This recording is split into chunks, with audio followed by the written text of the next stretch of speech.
Welcome to another episode of Wire2Wire Sports Podcast. I am your host, Gene Walzak, Wire2Wire Gene. And in my upper left corner, I got Kent State's own, Cleveland's own, College Cuttrell. 'Tis the season too, so it's time for me to live up to that moniker. So I'm excited. Listen, in the upper right corner, he's normally Uncle Shally. This season, he's Scholastic Shally. But last night, he was Doc because my man was operating on the mound. Bill Shallcross, Uncle Shally, what's popping? What's going on, boys? It's been it was a good night and even better morning. But it's college football season. I'm ready to go. Listen, you had a good time? You had a good day yesterday? I did, sir, and I think you did too. I had a pretty good day yesterday, too. We got a lot to talk about. We got college football. It's a full football show. Fins up, my man Danny Dempsey in the comments already. Brandon, what's up, big dog? Just don't send me no more terrible trades. Don't get a fantasy league with this man.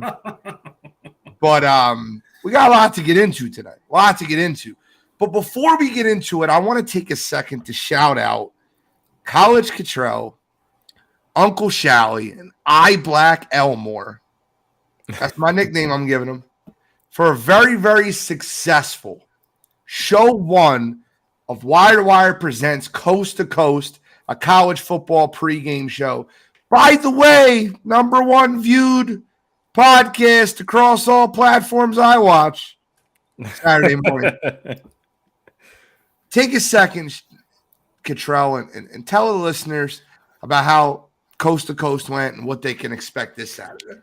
Yes, I mean, you brought it up. You know, Coast to Coast just had its premiere episode this past Saturday, and we broke down what we really thought how the season was going to go. So we talked about our Heisman predictions. We went down a breakdown of who we thought was going to make the playoffs. We talked about the top 25 rankings.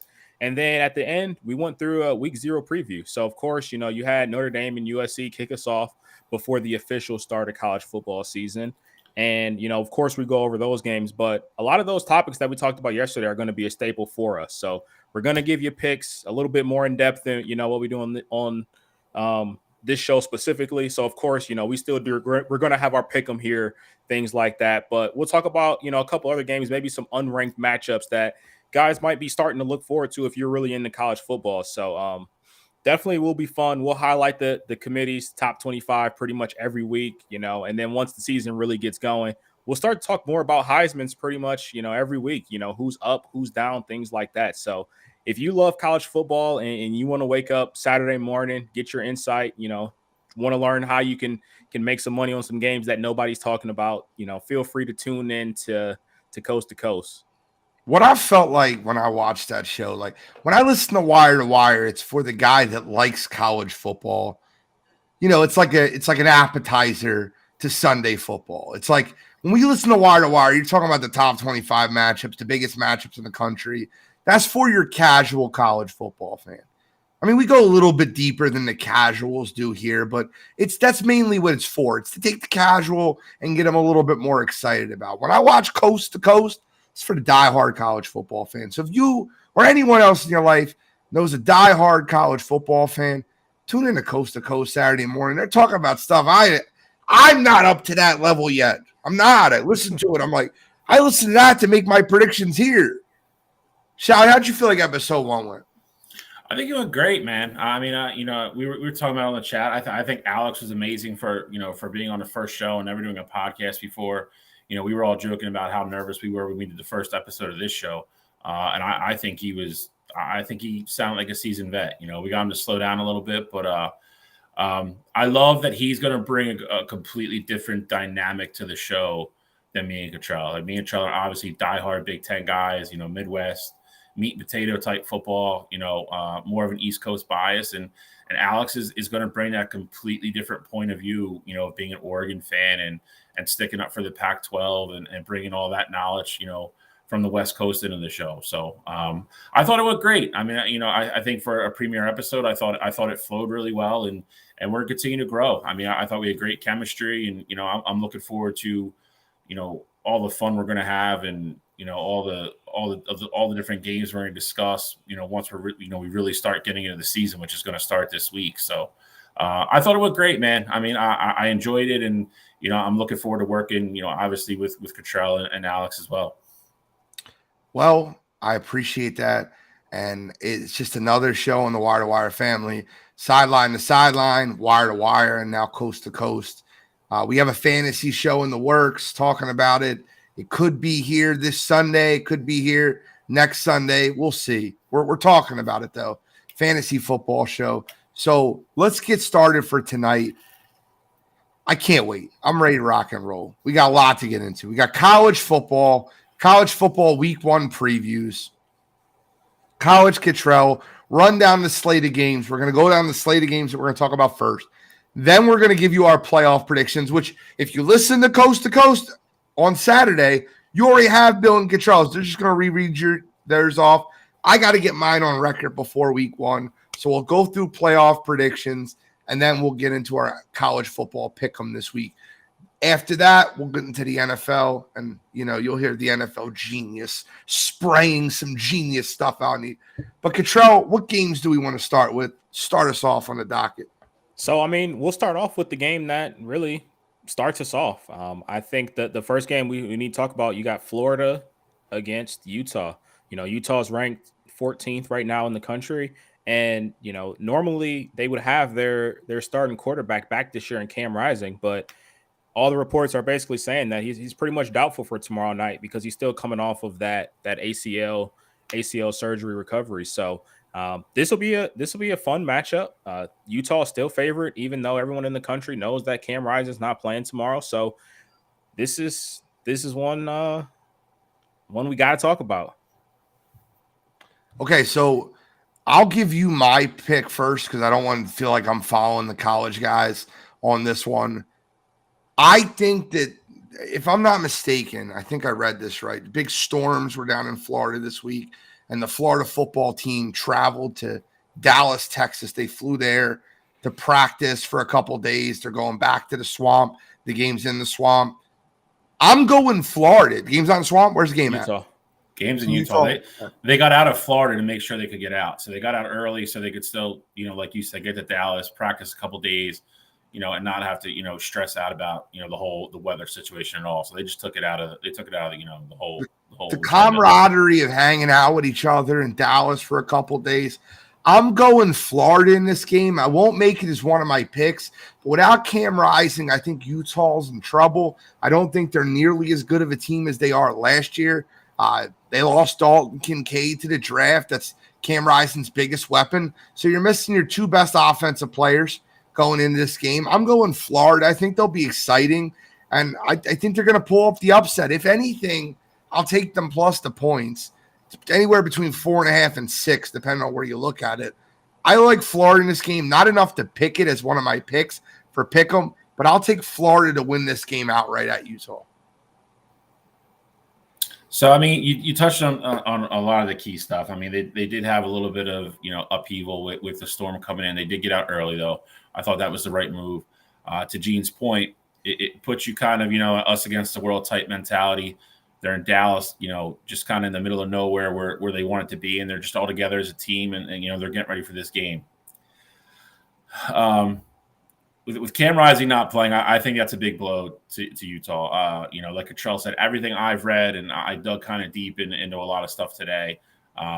He is doubtful, I think, at best. I don't think he's going to play. I know a lot of people are, kind of hoping he's going to pull off the hero appearance and show up out of nowhere and start. I don't think it's going to happen. We're going to go to, on the Florida side of the ball. We're going to see the first appearance of Graham Mertz at Florida.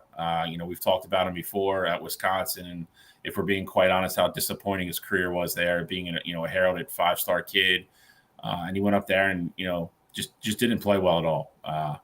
So going down to Billy Napier's system in Florida, I think it's a little bit more pass happy friendly. I think this has a chance to be a low scoring game, though. I don't know how well Florida's going to move the ball. Utah's defense is still very good. They're very good against the run, which is what I think Billy Napier is going to try to do first to open up the pass for Graham Mertz. I don't know how successful he's going to be. Utah is 25-1 in their last 26 home games in Salt Lake City. That is a crazy stat when you consider some of the teams that have gone in there and they've beaten. I am not going to make my pick right now because this is one of my picks for Pick'em. I'm going to hand it over to College Cottrell here, but I think you're in for a low-scoring, very tight football game. So, I mean, I think, just scratching the surface here. Obviously, Cam Rising being out is going to be a huge blow for that Utah team. I think the other thing that you got to really keep in mind here is that the two guys behind them, they have one start, between the two of them in their college careers. So, yes, I get it. Graham Mertz is going to be the new guy over at Florida, but Graham Mertz knows what it's like to play in games like this. Now, if you watch Wire2Wire at all the past couple years, I'm not a big Graham Mertz guy, but I'm rolling with Florida here. I think, Florida having their second year under their belt in that system that Napier runs over there. I think that, Florida is going to be in a position to succeed. I think they're going to limit what Graham Mertz does. I think they're going to put him in great spots, not test that Utah defense too much because obviously that's the strength of their team. But I really think Utah is going to struggle to move the ball. Gene hit on it a little bit earlier. Losing Dalton Kincaid and that being your best weapon, that is a huge blow for that team. Obviously, Utah they're gonna rely on running the football, and one of their gadget guys is their backup quarterback in I believe Nate Johnson.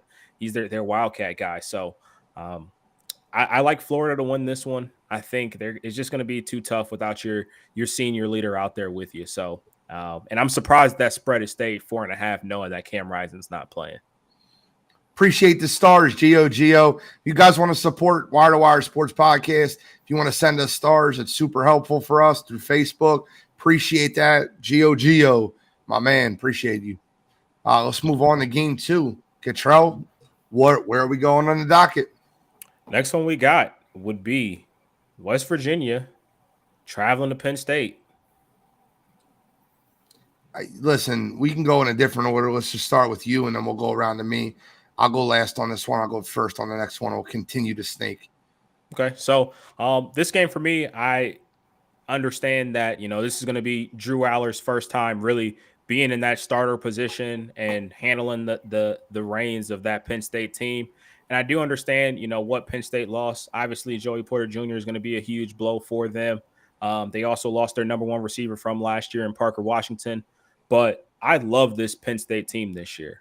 I'm really high on Penn State. I think this is the year where they can surprise a lot of people. I understand they're already top 10 in the AP preseason poll, but I think Penn State is a team that has serious, championship contenderness. So I like Penn State to roll against West Virginia. I think Drew Aller puts his name on the map. He becomes a household name after week 1. I could see him putting up 3-4 touchdowns against that Mountaineers team. So I like Penn State, and I don't think this one's necessarily close. I'm not going to disagree with one thing that my college compatriot just said. I think Penn State was very smart. West Virginia is not a slacky of a team by any means. Don't get me wrong, but they're in a little bit of a rebuild. They're not on Penn State's level.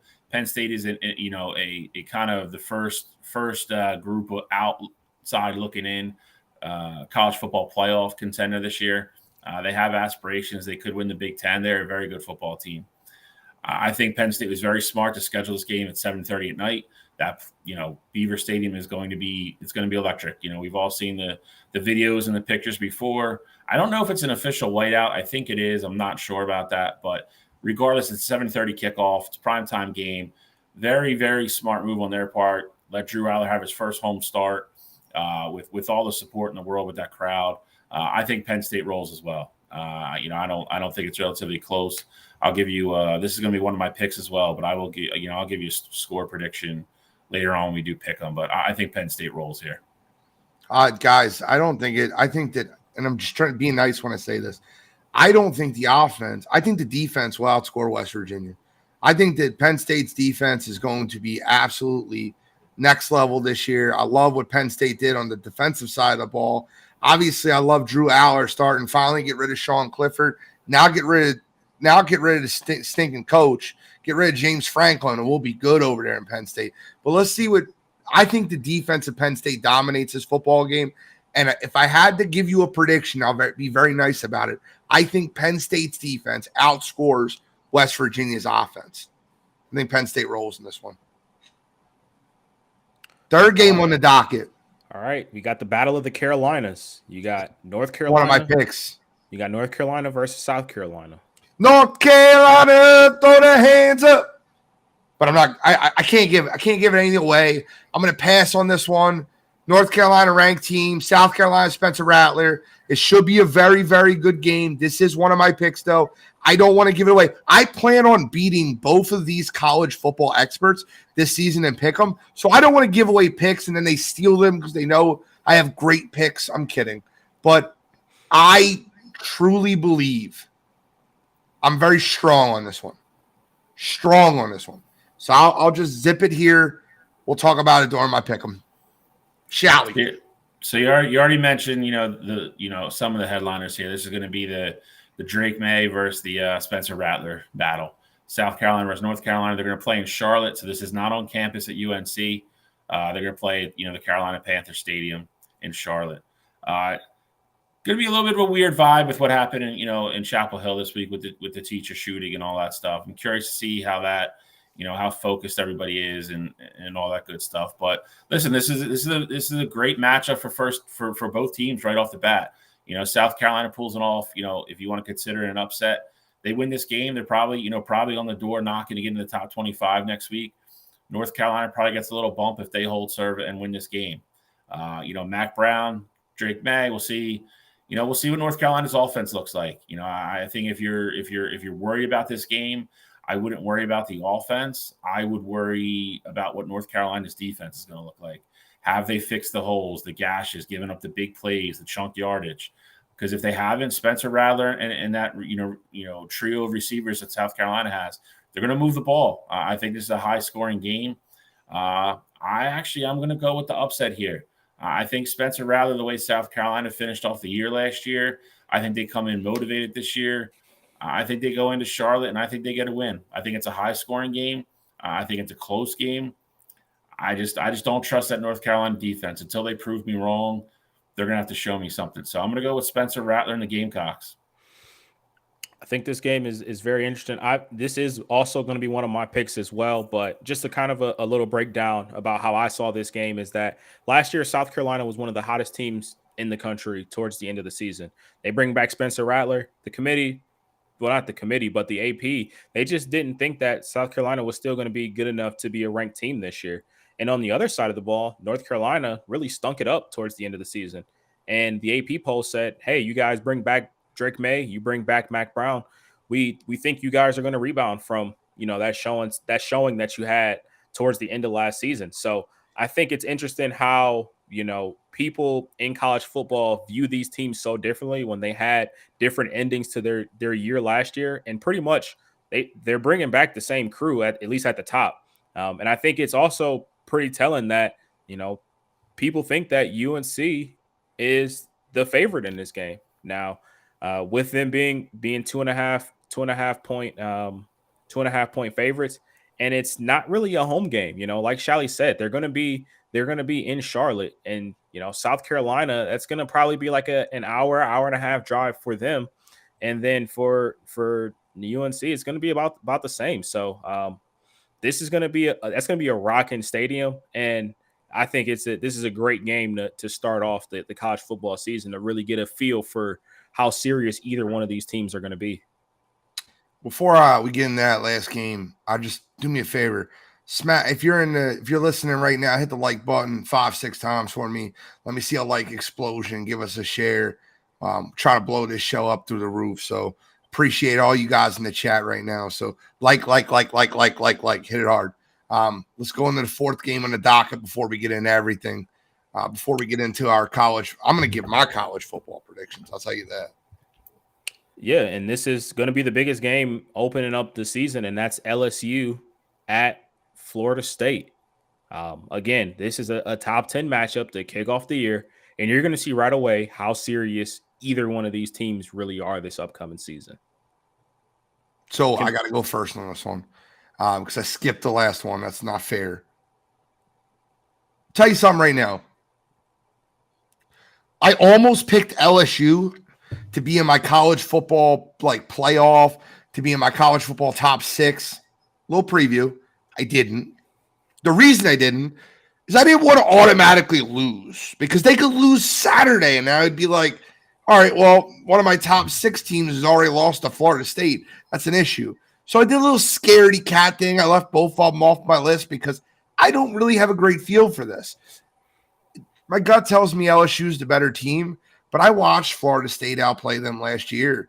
I watched that same game versus 50% of both teams that are coming back, probably more on one side, but you got most guys coming back, and when a team beats you, it sticks with you. So I'll go with LSU, but I don't feel very confident. Give me Jaden Daniels.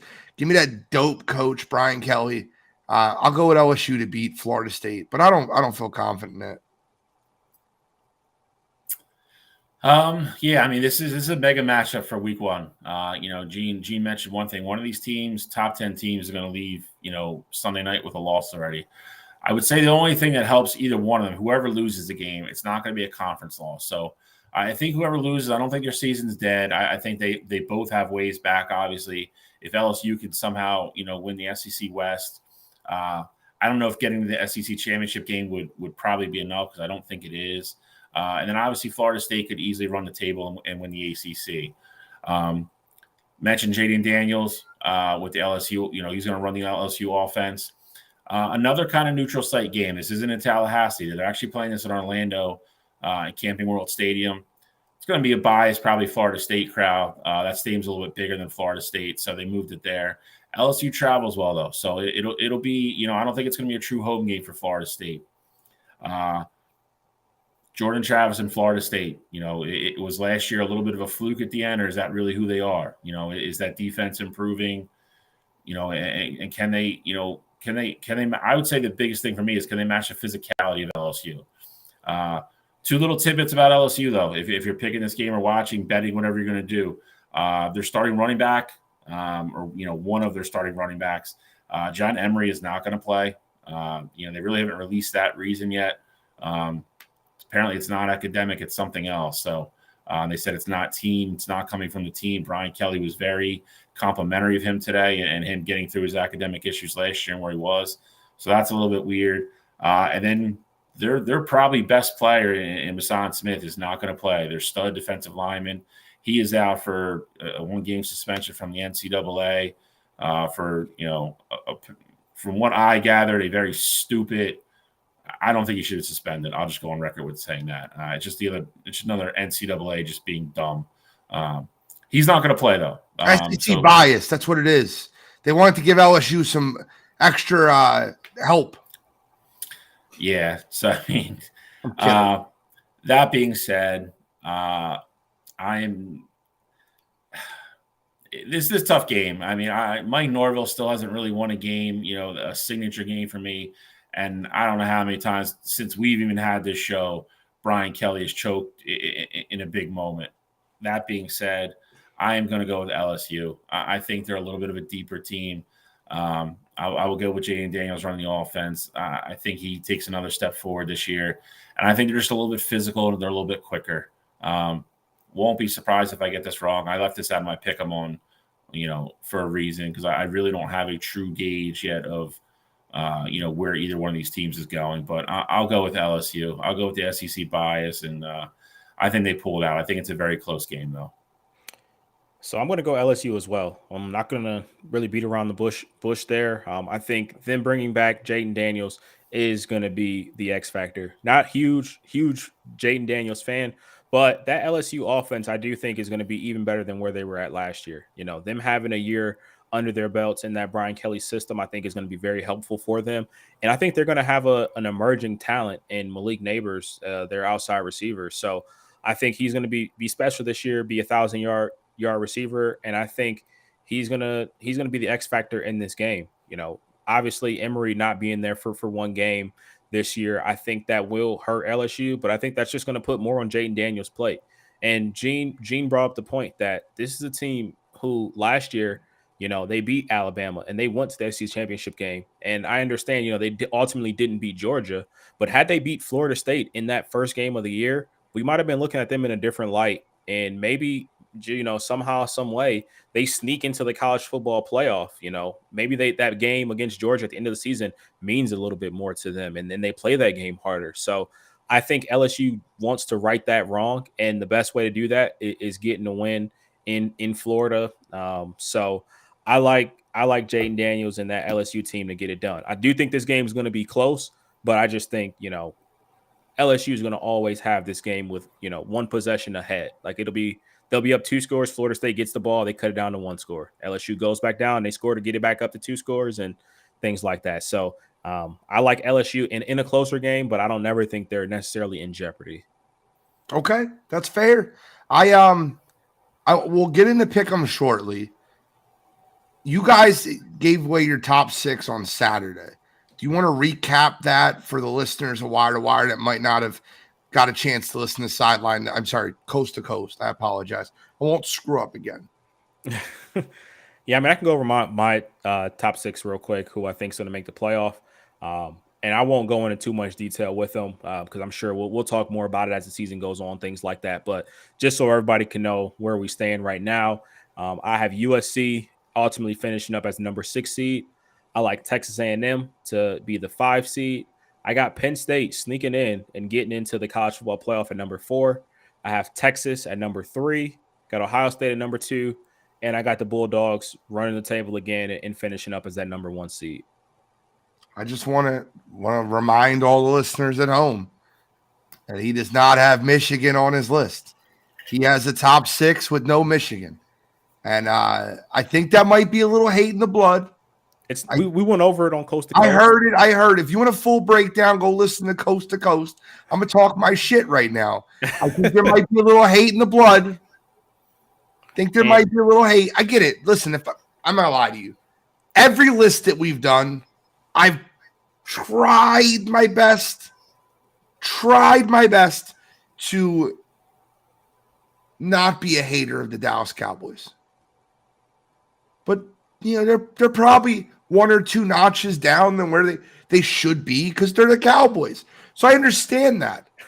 Let's see. I remember what Shalley's list was, but for the listeners that might not have listened, let's see if Shalley did the same thing. He might have. Shalley, give me your 6. Shalley always remains objectionable. Tries to, at least. Objectionable? Objective. God damn it. I can't even say it right.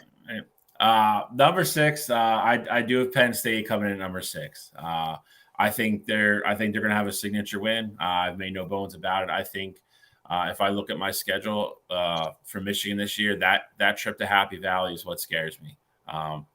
Take that for what you will. That game is the one that's circled that worries me right now. I have USC number 5. I think USC is the Pac-12 champion this year. I just think they're probably good. There's a good shot they have more than 1 loss. I think the Pac-12 is going to beat each other up this year.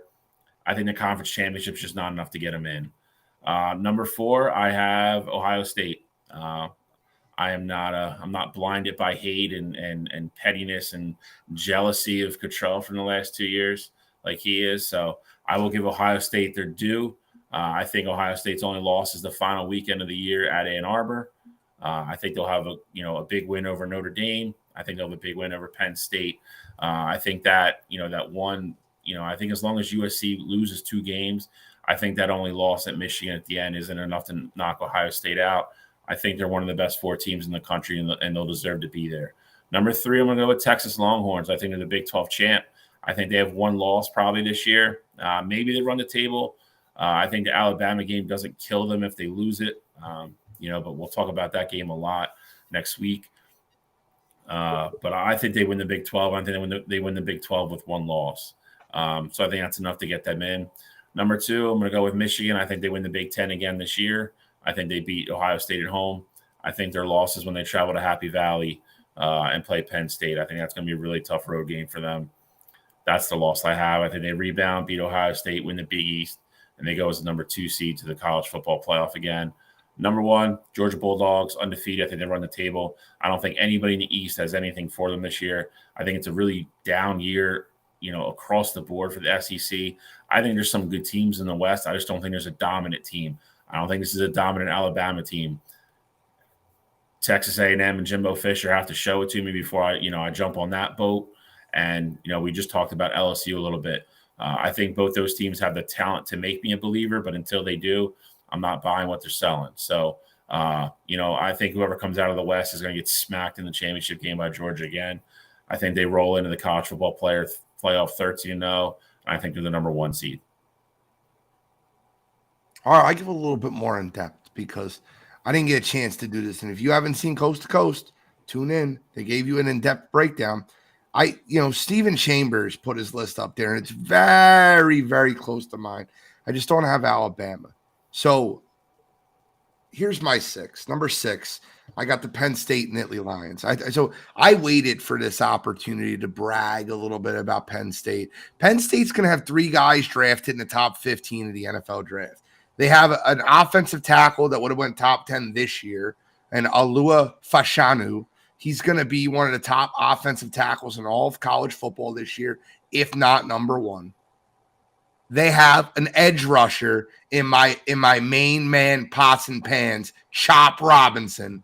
Yannick Ngakoue, it's the same thing. I think that Chop Robinson is going to get to the quarterback a ton this year for Penn State. But my favorite of the 3 will probably go 3rd in the draft is Kalen King, short, shifty cornerback played opposite of Joey Porter Jr. last year. Penn State's defense is going to be very good this year.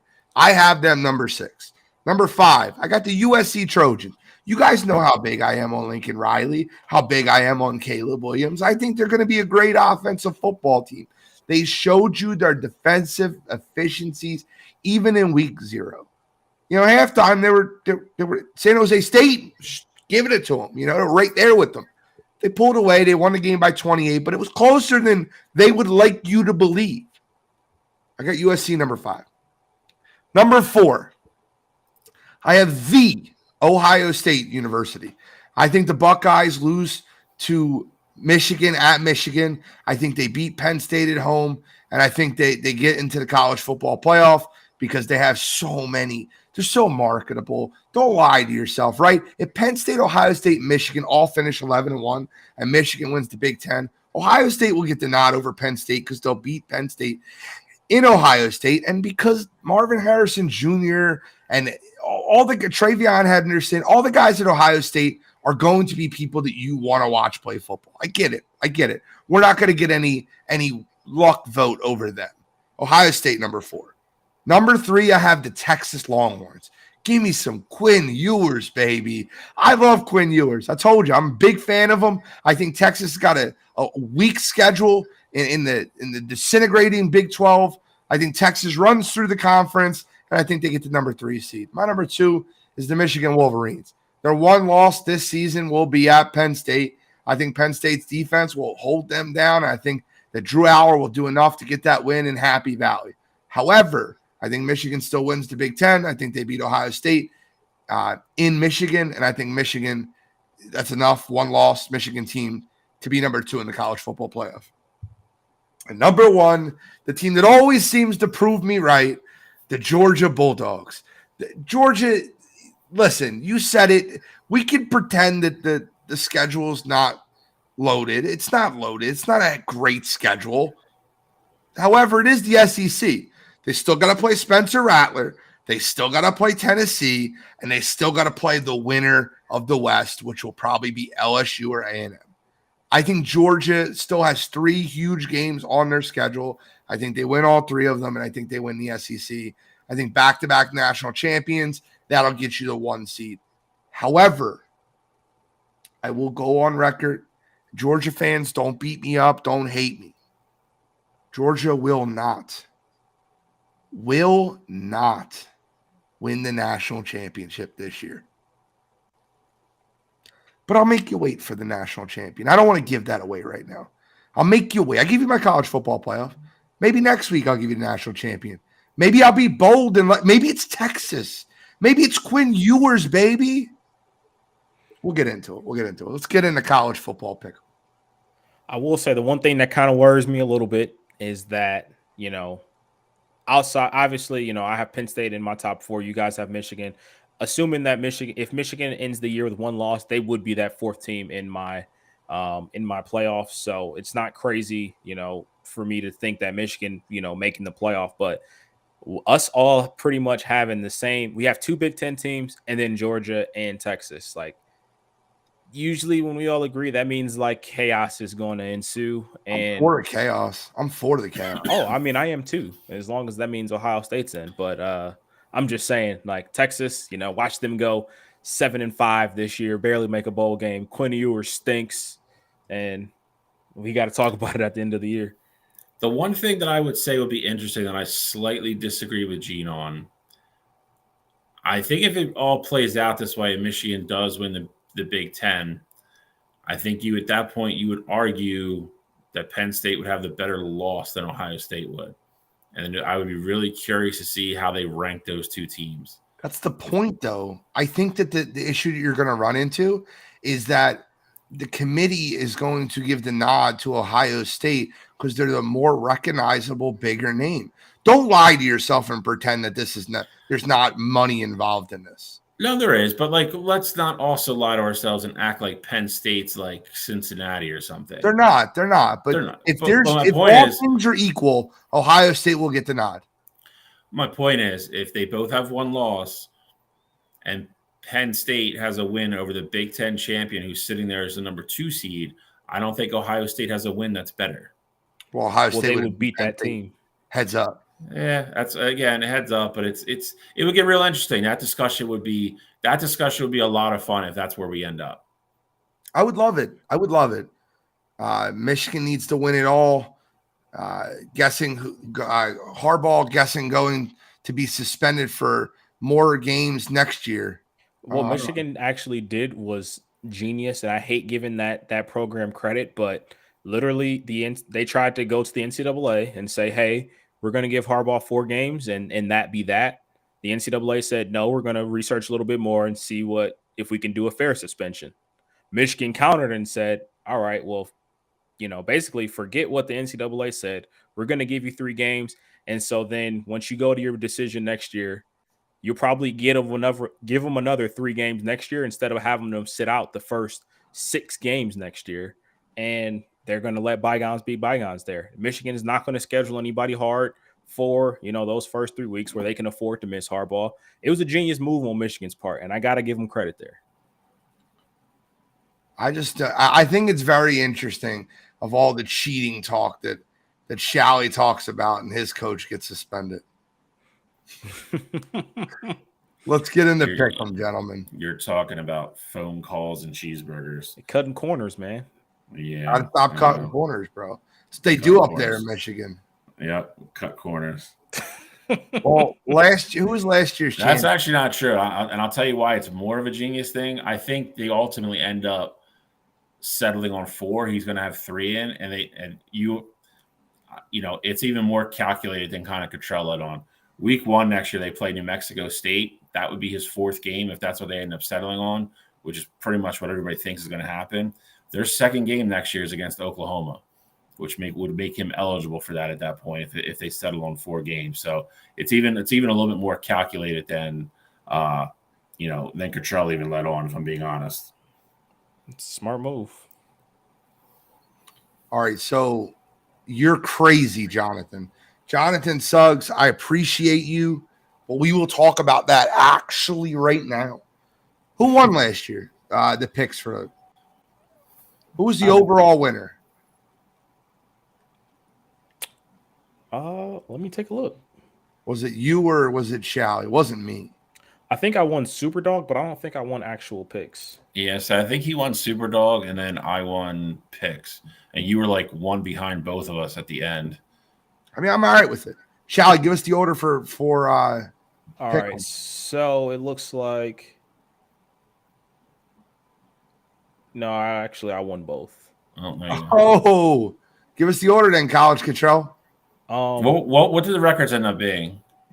I was non-Superdog. 23-16, 22-20, 21-21. Okay. All right. So what's the order today then? Winner. I will go first. I do want to go first this time around. Gene, you can get sandwiched in between us, and I'll let Bill go last. We'll start us off then. Let me hear right. it. Talk your shit. First game that I have is one that we mentioned a little bit earlier. I love South Carolina plus 2.5 against UNC. I'm extremely high on Spencer Rattler now. I think Spencer Rattler, for all intents and purposes, he got humbled.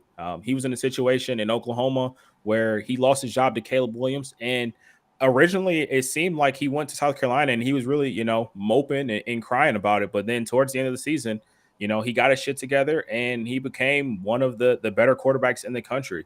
He beat some high profile teams in Tennessee and Clemson towards the end of the year. And I 100% think that team's going to keep that rolling against the UNC team, who I think it's really overrated at this point in the year. They bring back Drake May, and you saw last year, Drake May did not show up in those big games. So I think this South Carolina team is hungry, and I think they understand what's at stake here. Obviously, it's not necessarily a conference game, but you get a win here, you get up in the top 25, and then you start going through that SEC schedule. Your name's going to slowly move up those boards, and so got to take care of business week one against your cross state line rival. And so I like South Carolina to easily cover that 2.5 point spread, and I like them to actually go out there and win the game. My next pick, I like Nebraska plus 7 at Minnesota. Look, I fully understand, a lot of people are buying in on the Matt Rule hype, things like that. I just think that spread's a little too much. Brennan Armstrong has transferred over to Nebraska, and, he has some familiarity with that system that Nebraska's already running. Their OC used to coach Brennan Armstrong already, so I think he's going to be very familiar with that system. And I think that Minnesota team isn't going to be as good as they were last year. Last year, they were a middle-of-the-road team in the Big Ten, and they no longer have Tanner Morgan. So they're going to have a fresh quarterback back there as well. So I like Nebraska to cover that spread as well. I think it's going to be ultimately like a field goal or so game, but I think Matt Rule kind of, in lack of better terms, shocks the nation. And I like Nebraska to not only cover, but I think they go out there and they win that game as well. The other game that I like is going to be Utah State at Iowa. I like the under in that one. So everything that has been said so far, Cade McNamara is injured. He's on track to questionably suit up. I think he's ultimately going to show up because that will be his first game with Iowa. But the over-under is at 44.5. I think that Iowa defense is going to hold Utah to less than 13 points. And I think that offense for Iowa, they're going to pretty much take it slow. So I think they're going to limit what K does. They don't want him to move too much. They don't want him to re-aggravate any injuries or anything like that. So I think that'll be a very slow-paced game, very Iowa-esque. And I love the under in that one. I could easily see that game ending up as 27-6 in an Iowa win. And then my super dog for the week. I think this is the best play that I have.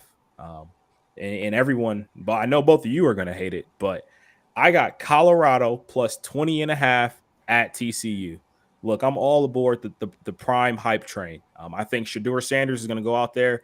His first game at the FBS level, I think he's going to show out. They got two studs at the cornerback position, and TCU is going to have to adjust to losing their Heisman finalist quarterback in Max Duggan. They lost their number one running back in Kendre Miller, and they lost their number one receiver in Quentin Johnston. So I think it's going to be a lot of, figuring out things for TCU. Obviously, it's going to be the same for Colorado as well, but I actually think this is going to be a close game, and I think this is going to snag me at least 10 points this week in Superdog. Well, I don't hate it, and I'll tell you why. Get you in a minute. Here are my picks. I got Iowa minus 23.5 over Utah State. Forget the under. Iowa's going to blow them out of the water. Utah State got beat 55-0 last year by Bama. Get out of here. Iowa's going to defensively smother them. I think that Iowa scores 35. I think Utah State scores 3. Give me Iowa minus 23.5 over Utah State. I like them huge. Next on the agenda, I'm gonna copy my friend College Cottrell Anytime you're following college control, you're probably in good spirits. I'll take Spencer Rattler and the Gamecocks plus 2.5 over UNC. They're going to win the game outright. Money line. Book it. I'll take South Carolina over UNC. Third one. This is an easy one. John, just throw this one up there real quick. Biggest upset. For some reason, I got Boise State over Washington. I got Washington minus 30 over Boise State. I think they kicked their ass. I think Washington competes for a Pac-12 title this year. I'll take a minus 14.5. I think they destroy Boise State. I don't think that game's even close. Give me Washington over Boise State minus the 14.5. And for my super dog, look, if I'm going to drive to Ohio to deliver a cheesesteak, I'm at least going to pick up some super dog points. Give me Colorado plus 20.5 versus TCU. I think TCU is not going to be that good this year. I really don't. I think they're overhyped, overranked. I think the fact that you're going to see how bad Colorado's record was last year, you're going to see TCU was in the national championship, and a lot of public money is going to back them. I'll be on the other side. Give me Colorado. I think they'll keep it close. I think they lose. I'll take Colorado, though. That's my picks. I'm going to beat you guys this year in college football. It won't just be NFL. I'm going to beat you guys in both.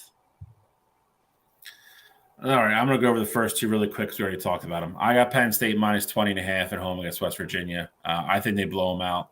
I think it probably gets really ugly, midway through the second half. Probably the starters probably get yanked, call off the dogs type thing. I think Drew Aller in that offense, Nick Singleton, all those boys, I think they roll Saturday night against West Virginia. I'll take Penn State minus 20.5. I have Florida plus 4.5 at Utah. I think there's a good shot they win the game outright, but I'll take the 4.5 on the road. Salt Lake City is not an easy place to play. Weather shouldn't be an issue in that game, though. If this was in November or something like that, I would like Utah a lot more. They're most likely, I would say 95% not going to have Cam Rising playing in this game. So I think Florida, Graham Mertz, that running game, I think they get enough, they do enough to get the job done. I think they go into Utah and pick up a big road W to start the game or start the season, I'll take Florida plus 4.5. My last game, I'm going to go Clemson minus 12.5 at Duke.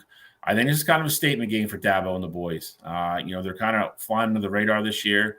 We haven't really mentioned them at all, for a serious, college football prediction or anything like that. That being said, I think, I think they're going to have a good year. I think Will Shipley is going to have a monster season. Has an outside chance to probably hit the Heisman board. I think they come out and they play well. I think this is kind of a, get your team on the same page and get moving in the right direction, pick up a road win to start the season. I think Clemson covers. So I'll take Clemson minus 12.5 on the road. For my super dog, I'm not going super big. I'm going to take San Jose State at home, giving up 16.5 to Oregon State. I love that San Jose State played a game already. They got a lot of the kinks worked out in their offense. They went toe-to-toe with USC for a while. It's going to be DJ's first game with the Beavers on the road. I'll take Shavon Cordero at home. I think that San Jose team scores points. I don't know if they win the game outright, but I think they keep it close. I think it's a close game. So I will take the plus 60.5 at home for the team that's already played a game and, isn't going to have to work out the kinks or anything like that. So those are my picks for the week. Like it. I like it. College football. It's big. Week 1 ahead of us. So for the next thing we're going to get into is NFL. NFL is going to be, we're going to give our top 10 power rankings, but we're going to do it in a different style. Normally each week when we get on here and we give our top 10 list, it goes snake. For power rankings, that doesn't make sense, right? We're going to go list by list by list. I am the NFL genius, Gene Walzek, and I will go third on this. So we'll go Cottrell, Shally, me. Cottrell, release the list. This is the power rankings going into the NFL season. Everybody gives their different opinion of where they see teams and where they think they'll be. I think it's very interesting that my man Cottrell left off Jacksonville, but we'll get into that. That's okay. It's all right. It's okay. He's got the Saints on there, who every position on the football field Jacksonville's better than. But that's okay. I mean, quarterback, yeah, but quarterback, running back, wide receiver room. What do you mean? Don't worry, I'll wait. I guess if you say so. No, it is. I can put Olave. I'll take Olave over everybody in Jacksonville. You're taking Olave over Ridley? I am. Yeah. You're buying the hype too much, dude. I'm not. I'm not. I think Olave is going to have a better year than what really has.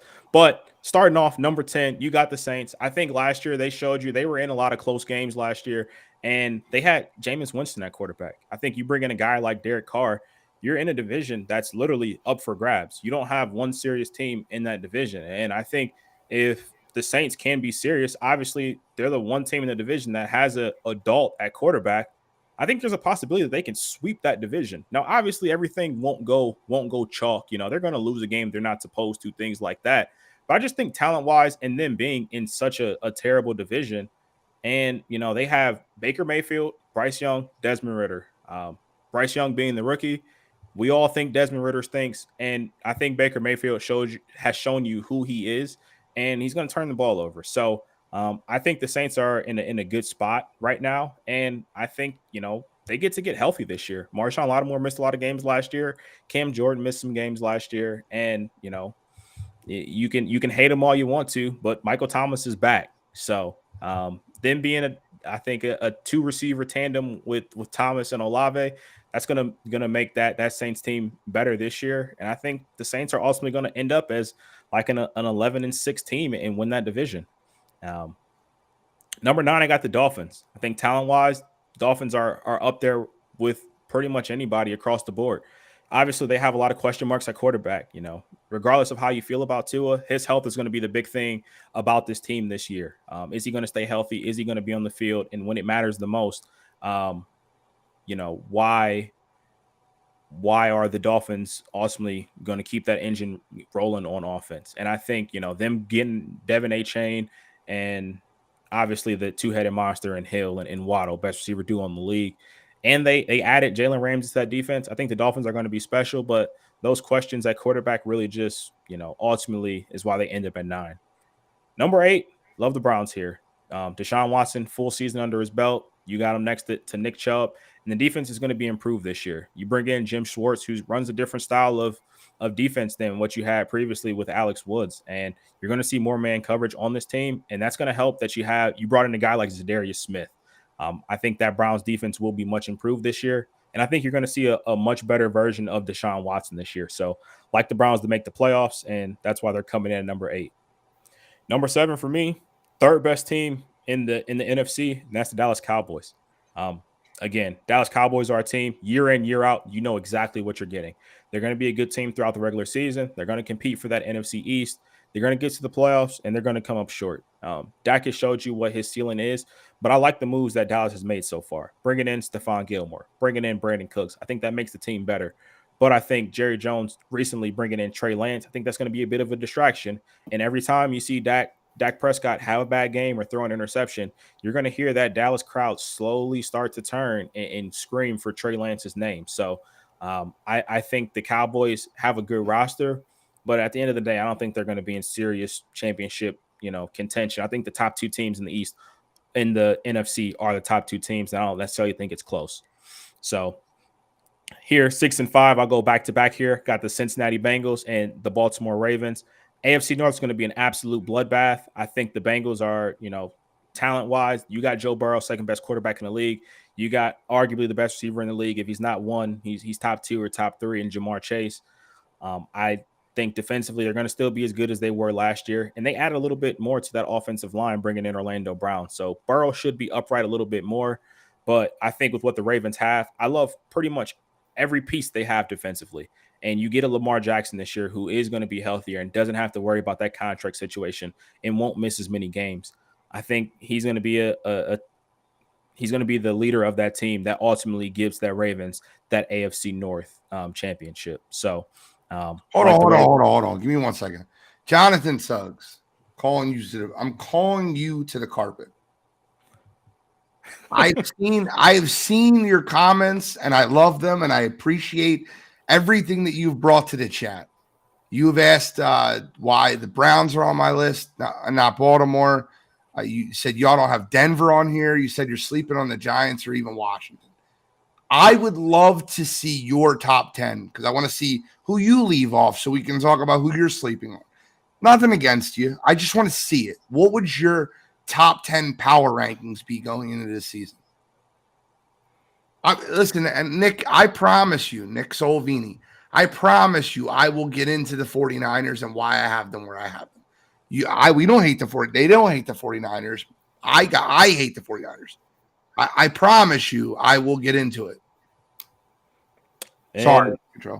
No, you're good. My top 4, I think, are going to be ultimately who represents you in the AFC and NFC championship games, respectively. The Jets at number 4, their defense last year was absolutely incredible. The only reason they didn't make the playoffs last year is because they didn't have a quarterback to ultimately get them there. You bring in a guy like Aaron Rodgers and you bring in his former OC Nathaniel Hackett with the talent they have there offensively, adding in a guy like Dalvin Cook, bringing back Breece Hall. I think the Jets are going to be in for a big run this year. And I think Aaron Rodgers is going to be a big part of that. Number 3, I got the team that, lost the NFC Championship game last year in the San Francisco 49ers. I think they just have all the talent in the world. They bring back pretty much everybody defensively, and then they add Javon Hargrave. I don't know how you can not have the 49ers in high regard. And even if you look at Gene's list, I understand that he has them down there at 9, but regardless of how you look at them, they're a top 3 team in the NFC, any way you slice it. And so I think I have the number 3 in the NFC.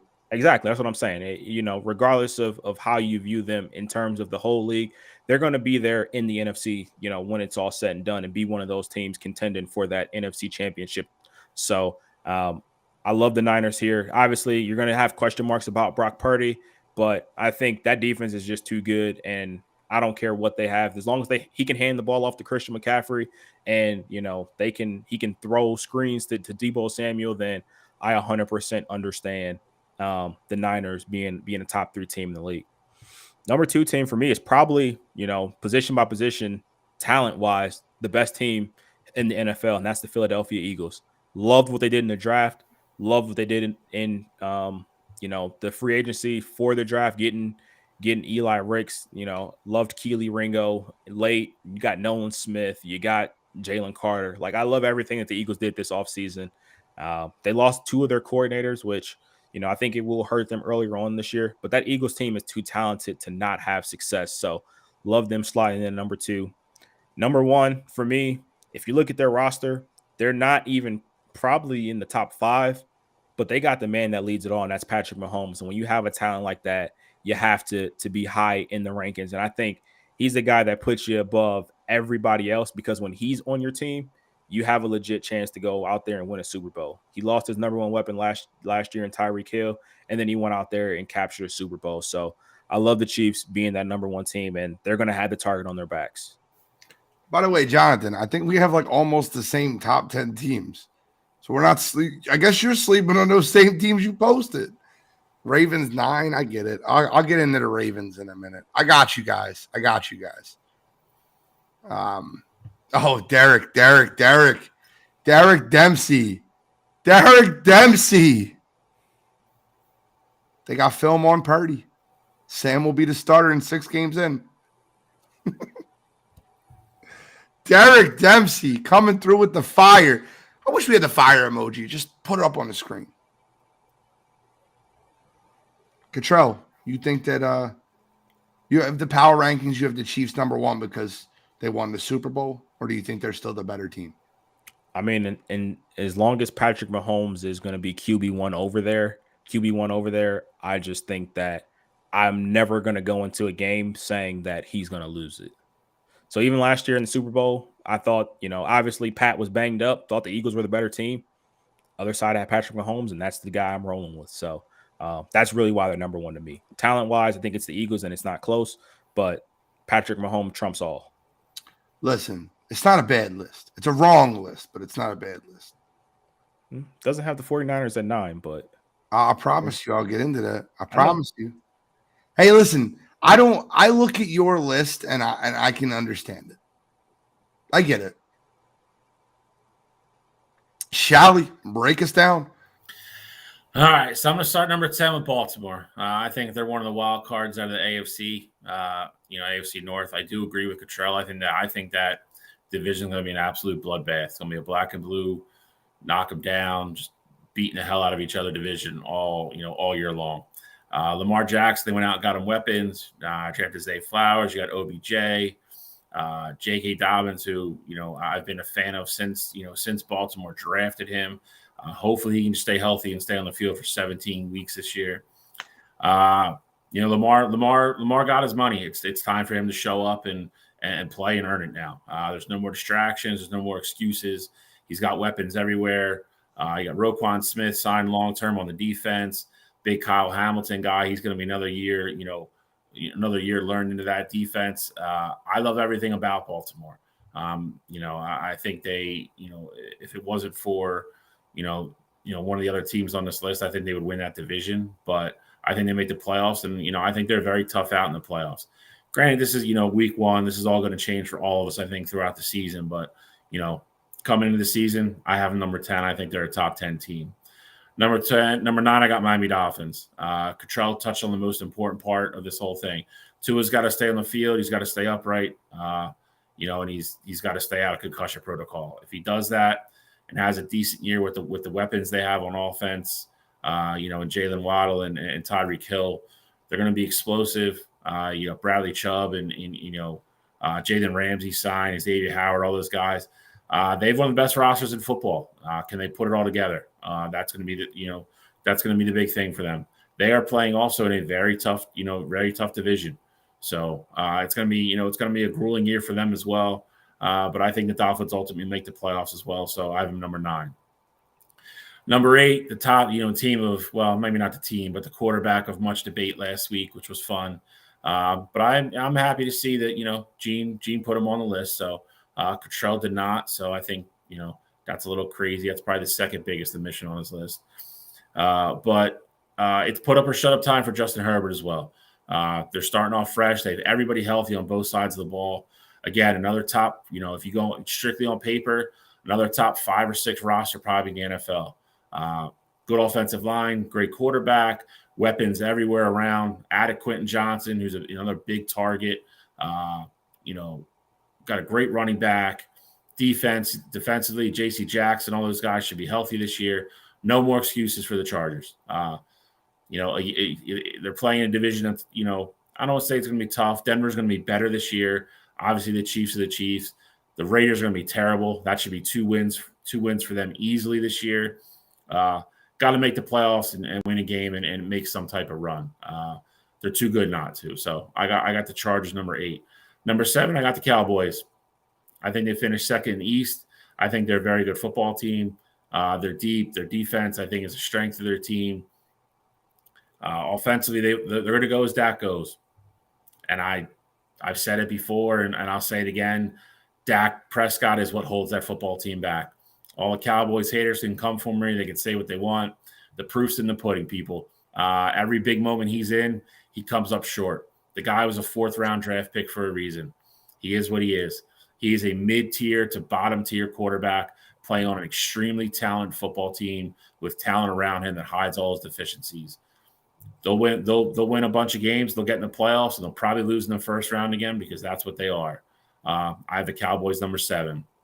Number 6. Cottrell, I just don't know. I don't know. I got the Jacksonville Jaguars.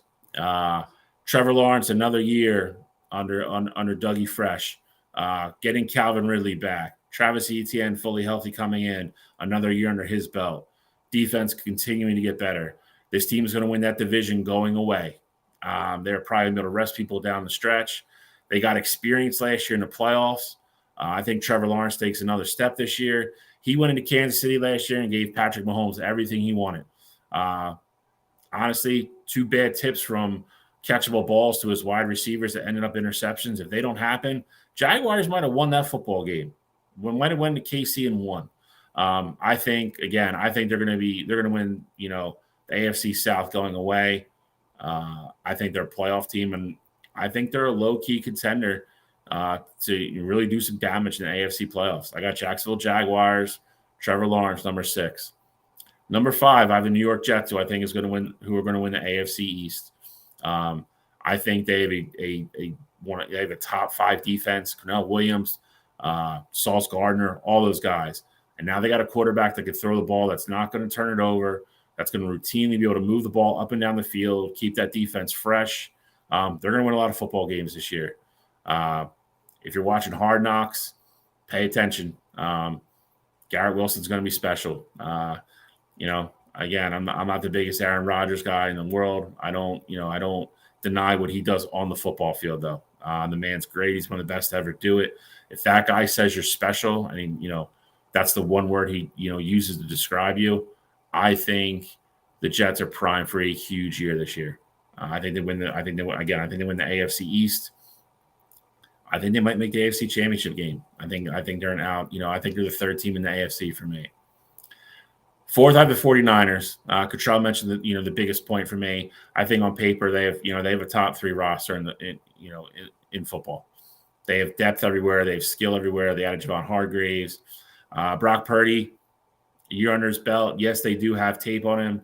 I also think he's going to be able to use more of the offensive playbook this year. Kyle Shanahan's going to have more plays set up for him, have a little bit more trust in him. I think the 49ers, to some degree, I think are almost too good to fail. And I mean that in the best way that, I don't think they're not incapable of struggling or anything like that, but they have so much talent on both sides of the ball. I think Brock Purdy could have bad games or have his deficiencies, and I think they're capable of winning a bunch of football games 20-17. And I think with McCaffrey, Debo, Brandon Ayuk, Kittle, list goes on and on. I just think they're too good. Number 3 for me, I have Cincinnati Bengals. Joe Burrow, Joe Cool, Ja'Marr Chase, Higgins, Boyd, Joe Mixon, everybody. Defense is going to continue to get better. The Bengals for me are, right now, I have them number 3 because, like I said, this is before the season. Not to give away too much of anything, but they are. I think they might be the best team in the AFC. I love everything about Joe Burrow. I think that team has another monster year. I think they weigh the AFC North. Number 2 for me, I think on paper is the best team in football. The only reason I'm having number 2 is I'm just giving my respect to the Chiefs and Patrick Mahomes, who finished the year number 1, won the Super Bowl. This is the beginning of the year, so until somebody knocks them off, I'm going to give them their due and let them start number 1. I will go on record right now saying I think the Eagles are the best team in football, and I think that's going to show out and play out that way over the course of the year. So that's my top 10 for this year. Well, I have I was not as calm as you were. Cottrell, did you say something? Okay. I am not as I'm not as calm as you are on that. I'm not giving them the number 1 spot on the power rankings for what they did last year. It's not happening. I'll get into that, though. Let me start with my number 11. My number 11 is the Pittsburgh Steelers. They're not on my list, but I have them ahead of the Ravens. I think the Ravens finish 8-9 this year. I think the division is brutal. I think every team in that division is going to be good.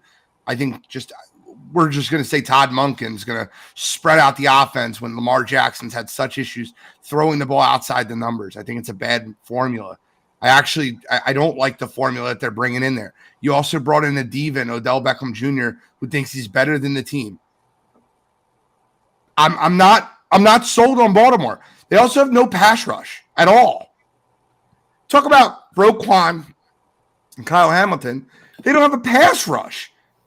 David Ajabu's been an absolute ghost. Didn't play much last year. He was hurt. I don't think he's going to be that good of a pass rusher. And you name me another pass rusher on that team. I'll wait. I mean, I think the only thing with Ojabo is, you just got to see. He's coming off a torn Achilles. I think this year will be the defining year to see what he's actually going to be in the NFL. I get it. I have the Steelers number 11. I have the Browns number 10. I think they have a bounce back year. I think Deshaun Watson. I don't know if you guys have seen this, and I watch too much preseason football. And I know Cottrell's seen it because he's a Browns fan. But, dude, he made a pass to David Njoku on like a flag route in the end zone. That was so money. It reminded me of Houston Texans, Deshaun Watson so much. The touch was there. I think the Browns are going to be a good football team this year. I hate that I have number 10. I just think they're in a brutal, brutal division. Nick Solovini, are you listening? Someone tag that man in the chat. Comment that you're listening because I'm about to go in. The San Francisco 49ers will take a huge step back this year. Number one, I think you're missing a lot with DeMeco Ryans leaving the team. Number two, everyone wants to talk about everybody come back. They don't have everybody come back. They lost 2/5 of their offensive line, and they replaced them with backups that were on the team last year. Don't pretend that that's the same team. They lost 2 starters on that O-line. I don't like that. You have tape on Brock Purdy. He was Mr. Irrelevant for a reason. Shal, you just sat up here and told me Dak Prescott was a 4th-round draft pick for a reason, and he is what he is. I invite I'm not buying into hype right now. 49ers go win 13 games, 12 games this year. They will sell me on Brock Purdy, and if he does what he did again this year with tape on him, he will earn my respect, and I will put an apology video out. He has not earned it yet. I watched this idiot play versus Iowa State. Iowa versus Iowa State. I watched him play versus Iowa and get absolutely annihilated. Kyle Shanahan with the smoke and mirrors last year and his zone blocking scheme with his number 2 offensive line in football really benefited him. Book it. Week 1, Pittsburgh kicks their ass. I'm telling you, in Pittsburgh, mark it down. I will put my mortgage on it.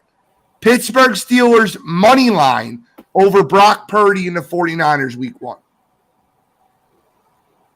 Number 8. I only have number 8 because I don't know how many games Tua is going to play. They could go 7-0 and then Tua might not play anymore. I just, it's nothing against Tua. I just don't think he can take a hit. And I really don't think he's that good of a quarterback. I've always never been high on him. When I look at the quarterbacks that came out that year, I said he was 3rd out of the 3. I still stand on that premise. He's got Cheetah. They built a track team over there. I like the Miami Dolphins. I just don't like Tua that much. And I can't talk bad about him because he's got a bunch of concussions, and it makes me feel like I'm talking bad on a guy that's got a bunch of concussions. I feel terrible for him. I hope he has a healthy life. I just don't think he's that good. So he's not my number 8. Remember what I said earlier to you guys? We all have the Cowboys at 7. I just think you guys are lying to yourselves.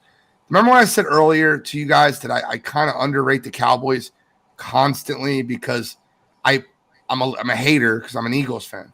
I did it here too. That defense is the 2nd best defense in football, top to bottom. Have you looked at that defense? Where are they weak? Gilmore and Diggs at secondary? Linebacker. I don't agree. I'll take Leighton Vander Esch and Jabril Cox. I like their linebacker core. I mean, I think Leighton's fine. I think the issue with Leighton, though, is you run into his injury concerns and, Jabril, I mean, he's a one-trick pony. He's good in coverage, but you don't have to worry about getting after the quarterback. You got Micah Parsons and DeMarcus Lawrence, and they shored up their interior. Guys, listen, I've heard the ups and downs of Mozzie Smith already, and it's hilarious to me. He's going to be great. He's going to be better than Jalen Carter when he comes out. That's Cowboys fans. Then 2 weeks into preseason, he's terrible. He's awful. He's not going to do anything. And that's Cowboys fans after he looked bad in the preseason. You know what Mozzie Smith's going to be? Exactly what Mozzie Smith is, a run-stuffing defensive tackle. He's going to plug the middle. That's what he was brought in to do. You guys, watch football, guys. Just, watch it with your eyes and understand what you're watching. The Cowboys are a good football team. They added Brandon Cooks. Michael Gallup's healthy. I like what they did. I hate saying that. Luke Schoonmaker's going to come in and be their starting tight end. He's a good tight end. Jake Ferguson's a good tight end. They lost Dalton Schultz and replaced him with 2 good tight ends. Dallas is going to be a very good football team this year. 2nd best team in the NFC. Probably higher than what I have them rated. Number 6, I got the Chargers. They have to be better. They have to be better. Kellen Moore's got to have that offense looking better. You have Justin Herbert, 3 elite wide receivers, an elite pass-catching running back, an elite offensive line, an elite defense with a defensive head coach. Got him 6. If you notice a trend, any opportunity I get to put Trevor Lawrence just a shade ahead of Justin Herbert, I do it. I'm probably wrong here too. I got the Jaguars 5. They're probably 7. Cowboys are probably 5. Chargers are 6. I'm probably wrong here, and that's okay. I like Dougie P. I like Trevor Lawrence, and I really like the addition of Calvin Ridley to that team. I think they're doing some things on defense. They shored up the offensive line in the draft. They drafted a right tackle out of Oklahoma. I think that'll protect Trevor Lawrence a little bit. Trevor loves rolling right, so adding a right tackle is huge. I like the Jaguars number 5. Joe Burrow's the second best quarterback in football. I would love to say it's Jalen Hurts. He's got Jamar Chase, who's the second best wide receiver in football. Their offensive line was 30th at pass block win rate last year. Yes, I stole that chat. Yes, I stole that stat from you, Richard Sherman. Thank you. I think the Bengals' offensive line gets better this year. I think they play better as a whole. I think the Bengals, just in a brutal division. My number 3, I'm a lot higher on them than most people. It looks like Cottrell and Shalley are up there with me too. I like the New York Jets. I think they play in the AFC Championship game. I do. I think the Jets are going to be great this year. Aaron Rodgers can spin a ball and put it anywhere you want. And the one thing that he can avoid is a bad offensive line because he's great at understanding coverage and getting the ball out quick. Guy spins it well. Garrett Wilson's going to have a great year. I think he'll be the second best wide receiver in football. I like the Jets at number 3. Number 2, I got the Kansas City Chiefs for one reason and one reason only. It's Patrick Mahomes. Guys, when you look at the Kansas City Chiefs, this is what drives me nuts. Great quarterback can make up for a lot of different things. If you took the weapons and put them in, are they top 10 in weapons in football? No. Top 10 in weapons. That means running back, wide receiver, tight end. Yeah, Kelsey's the best tight end in football. But overall weapons, are they top 10? No. Are they top 10 defense? No. They just had the best quarterback on the planet. And I believe that Jalen Hurts, who outplayed Patrick Mahomes in the Super Bowl, I believe Jalen Hurts and the Philadelphia Eagles will be the best team in football. I think they will struggle early, getting used to a new offensive system without Shane Steichen. But I think the Philadelphia Eagles will be the best team in football. They are complete. When a team is cutting players that should 100% make an NFL roster, that means they have 53 good players. The Philadelphia Eagles are great, man. Nolan Smith, you replace, and I'll say this again. I said it last week. I'll say it again. Javon Hargrave was replaced by a better version of Javon Hargrave. Jalen Carter is going to make the Eagles forget Javon Hargrave was even a name. This guy is an animal. Could be second best defensive player in the draft behind Will Anderson Jr. The Philadelphia Eagles are going to win the Super Bowl this year. You heard it here.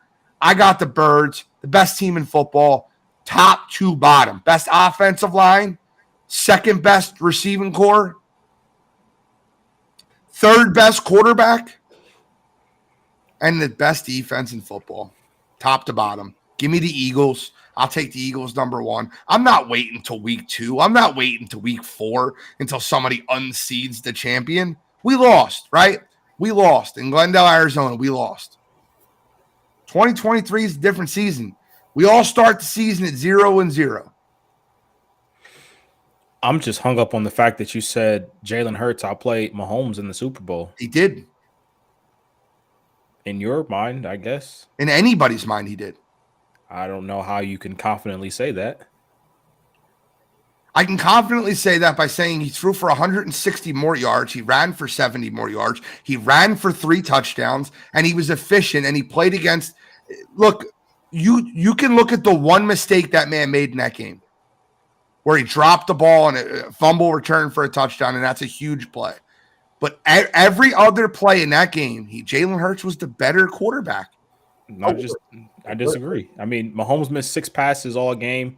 Mahomes let the game-winning drive. Like, I don't know how you can. You can call it the game-winning drive. You can call it the game-winning drive, but the game-winning drive would have been by Jalen Hurts and the Philadelphia Eagles if we didn't get a ticky-tack, one holding call the whole friggin' football game. So I'm sorry that I'm sorry James Bradbury grabbed his jersey when he shouldn't have. I mean, I don't know what you want me to say. There we go. You can't make that call in that moment. You can't. I agree. I said it on the show last year, but it is what it is. And like I said, Patrick Mahomes played the game, bum ankle, missed 6 passes all game. I don't know. You watched the game, right? Of course. Oh, I just want. I'm not sure if you did. If you're confident, I understand. The Eagles are your team, and you got them number one. That's not it. I get it. 304 yards versus 182. One, you're forgetting the turnover that obviously played a big part in the game. I'm just saying, Mahomes played mistake-free football. Like I said, he missed 6 passes in the game, and I get it. Numbers wise, he wasn't there with Jalen. But let's look at QBR. Let's just look at quarterback rating in general. Okay. QBR, because of the turnover, 100% Patrick Mahomes is going to have higher because of the turnover. I get it. He threw for 182 yards on 21 complete passes. Jalen Hurts completed 27 passes and threw for 304. He ran 15 times for 70 yards and 3 touchdowns. He had 374 combined yards to Patrick Mahomes' 220. Pat ran for like 50 yards. 44. They both had 44. I'm prepared. Okay. 44 yards. 6 less than what I said. 182 and 44 versus 304. No turnovers, 6 incompletions, 3 touchdowns, 1. I just don't know how you can confidently 4 touchdowns for Jalen Hurts, more yards, period. Better and a turnover and a touchdown for the other team. Yeah.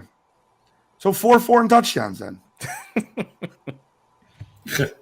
Nick, I see Nick just join back in the chat. He might have walked away. Let me just say it again.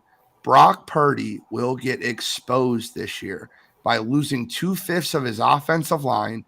And yes, Bills aren't in anybody's top 10. I'll explain that for you. That's easy. But Brock Purdy will get exposed this year.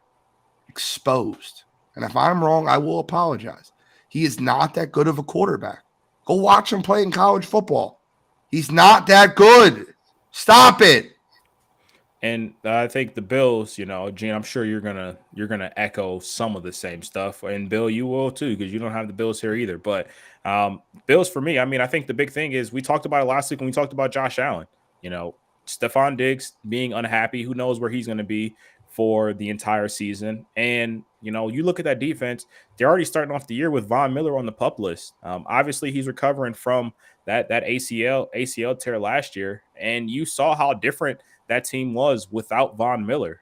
They can't get any pass rush, and they're also in a division that is absolutely brutal. Regardless of how you feel about the Patriots, Bill Belichick is going to keep those guys in every single game, and you're going to have to game plan to put up points against that Patriots defense. So I think the Bills are just in a tough spot here, and you're starting to see the decline now that Dable's gone with Josh Allen, and his number 1 receiver is not happy, and that defense isn't going to be as good as what we've seen in years past. RJ's list is up here. He's got the Dolphins 10, Cowboys 9, Chargers 8, Jaguars 7, Ravens 6, 49ers 5, Bills 4, Bengals 3, Chiefs 2, and the Eagles 1. Not a bad list, RJ. Not a bad list. I don't agree about the Bills, though.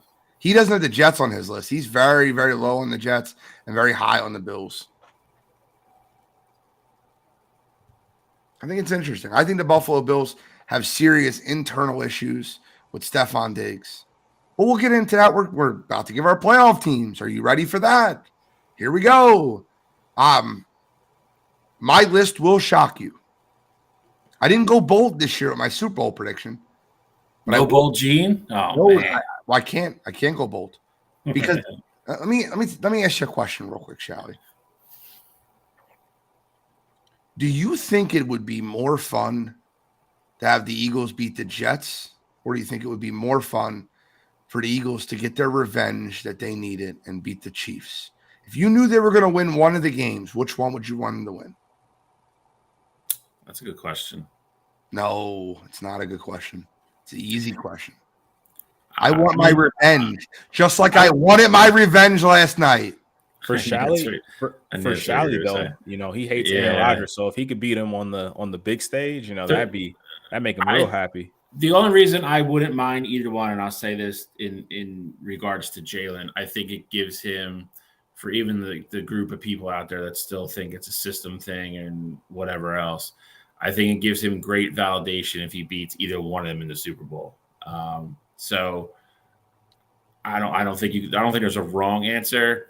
Obviously, being a normal Philadelphia fan, I would side with Gene and said I'd rather beat the Chiefs and get the revenge and make that 1-1. But I gotta be honest, I don't have either one of those teams making the Super Bowl. So you don't have the Eagles making the Super Bowl? I didn't say that. Okay, here we go. Let's get into it. We have our playoff predictions. So what we're going to do is this, right? We're going to go division by division and give our division winners, and then we will give our 7 playoff teams in the order that we have them. Cool. Cottrell, NFC or AFC? Because I love you. I always go to you. NFC. It's fine. Weaker conference. Let's get it out the way. It is the weaker conference. You're absolutely right. Let's go west to east. I have the San Francisco 49ers winning the West, but not as clean as you might think it would be. I got Seattle nipping right on the butt. I mean, I got 49ers as well. I think they win that division by 2 or 3 games. I think Seattle's going to be good, but I think the 49ers will separate themselves and ultimately be fighting for a 1 or 2 seed. I have the 49ers as well. I'm going to split the difference with you guys. I don't think it's more than 2 games. I think Seattle keeps it within striking distance, at least make it interesting going down the stretch. Okay. I think Seattle is 1 game away from winning that division. I think it's very close, I promise you. All right, let's go to the NFC South. Let's go to dog crap NFC South. Shall I start us off? I mean, I'll go with the shiniest, pile of crap at this point. I mean, if it's not the Saints, I don't know who it is. And if it's not the Saints, then everybody on that team should probably retire from football. So I'll go with the Saints. I do not have the Saints. Oh, Jesus. I'm going with the Saints. Okay. I'm also going with the Saints. I think that division should be easily theirs. I think they should get at least 5 games in that division. And they're coming off of they have a second place schedule. So I think they should find a way to win 10, maybe 11 games just with their division being as weak as it is. I will go with the Carolina Panthers and Bryce Young. I like Jonathan Mingo to have a huge breakout year this year. I think he's a wide receiver that no one's talking about. I like their offensive line. I really think that they put in some depth there, and I really like their defense. Their secondary is going to be very good. Xavier Woods, J.C. Horn, I had Jeremy Chin, Dante Jackson, Von Bell. I'm happy with that group. And when you have Brian Burns and Shaq Thompson in your front 7, your front 7 will not be that bad. Give me the Carolina Panthers in the NFC South. Let's move it over to the North. I'll start with the North. Do I want to go to Lions? Nah, I don't think the Lions got it. Jameson Williams missing 6 games is going to hurt. I think they're a little overhyped. Vikings won it last year, right? I think they're the worst team in the division. I think it comes down to the Green Bay Packers and the Chicago Bears. And I am huge on Justin Fields. Give me the Chicago Bears to win the NFC North. I think Justin Fields to DJ Moore will be a huge combination this year. I love what DJ Moore does for Chase Claypool, what it does for my man Darnell Mooney. And I think that they got the best left tackle in the entire draft. So I like what the Bears did this offseason. Give me the Bears. I also have the Bears out of Chicago, like Justin Fields. I do think the Vikings take a big step back this year. And, that Lions team, I think there are a lot of expectations for them to win the division this year. And so I think that really puts a target on their back. And so, of course, missing Jameson Williams to start the first 6 games of the year is going to be tough for them. And they also got to adjust to the new running backs they have in that room. So I think the Lions, start off a little sluggish, but ultimately get it together. But I like the Bears to win that division. I'm going with Detroit Lions. I think they take another step forward this year. I think they got a lot of confidence from what the run they went on last year. They got a taste of what they're trying to achieve. I think Dan Campbell has completely turned the culture around that organization. I think Chicago is kind of the Detroit Lions of last year. I think they have a really good year. I think they're on the cusp. I do like Justin Fields. I think DJ Moore acquisition was huge for him. He has to run for his damn life every time he drops back. Hopefully Chase Claypool can find his rookie year form again. But I think Detroit's just a little bit too seasoned and a little bit. I just like the experience of them going through what they went through last year, and I think Chicago will be something similar this year. I think Chicago takes a big leap forward. I think they're the second best team in the division. I agree with both you guys on that about Minnesota going backwards, but I like Detroit. I like Detroit to come out of the North. Remember this. I'm going to tell you something right now. I think Tremaine Edmonds is one of the best linebackers in football this year. I think that he plays the Shaq Thompson role, the Shaquille Leonard role for Matty Eberflus's defense for the Chicago Bears. So I just remember that. The NFC East, I got the Philadelphia Eagles. I have the Eagles. I got the No, I don't. I got the Eagles. I don't Bro, think it's gonna be close. I was about to eject. You're about to get cut off the podcast. Yep. Ejectocito was happening, bro. Ejectocito, cuz. I said forget about it, cuz. Let's go over to the AFC. Let's see how many wild, crazy predictions we have here. We'll start with the AFC West. We'll go west to east again. I got the Kansas City Chiefs. Chiefs for me too. No arguments there. Got them as number one in power rankings for a reason. I don't see Pat Mahomes getting unseated. I think just like the NFC, though, I think this division's closer than people think it's going to be. I agree. Patrick Mahomes has never played a road playoff game, so it'll be very interesting if they don't win this division, because that means he's going to most likely be on the road the entire playoff. So, got the Chiefs for sure. Let's go with the South. I got the Jacksonville Jaguars. I also have the Jacksonville Jaguars. I don't think this one's necessarily close. I think this is, if I had to pick all the division winners, I think this would be the one I'm most confident in on either side. I think they run away with it. I don't necessarily think they run away with it. I do think Vrabel is going to put up a fight. He's always going to have his guys ready to go, but I do think the Jags win that division pretty comfy, and I'm very confident in that pick. This is the division I'm least confident in. I want to go with Joe Burrow and Joe Cool and the Bengals because I think he's the best quarterback in the division. But I think all four teams in this division can win this division. I think that people are sleeping on the Pittsburgh Steelers. I think Kenny Pickett has looked great in the preseason. I think he takes another leap forward. I think George Pickens has a breakout year at wide receiver. I love what the Steelers are doing as a whole. I think their defense with Minkah Fitzpatrick and TJ Watt are great. I'll go with the Bengals, but I think the Steelers are right there. I really believe it. Steelers and Browns are going to be second and third. I think they tie. I think three teams could win 10 games in this division. I just don't think one will be the Ravens. I think the Ravens finish in the cellar, but I love this division. This would be the black and blue division for a reason. My favorite division in football right now. Give me the Bengals, but slightly. I will go with the Bengals as well. I agree with everything you said. I think Pittsburgh has the ability to probably ruin somebody's season, and I think they're close at the end. They're going to have TJ Watt back healthy. I think that defense will be what it always is. I think the offense is probably a little bit more explosive than what people are giving it credit for. I think Najee gets back on track this year. And I agree with Gene. I think Kenny has a better year than I think people are giving him credit for. I think Cleveland's going to be there. I think Deshaun Watson starts to look like old Deshaun Watson. And then you throw in Baltimore and Cincinnati. But again, we've talked about it numerous times with other things. It falls back to quarterback play for me. And I think Joe Burrow is definitely, hands down the best quarterback in the division. So RJ, they're the favorite for the division being the sleeper. Come on, bro. Sleeper team in the playoffs is Detroit. They're the favorite. How do y'all get away with this stuff? Don't say y'all. That's a RJ move. AFC East. I can't give my North winner. No. I don't have the Browns. All right, good. Got the Ravens.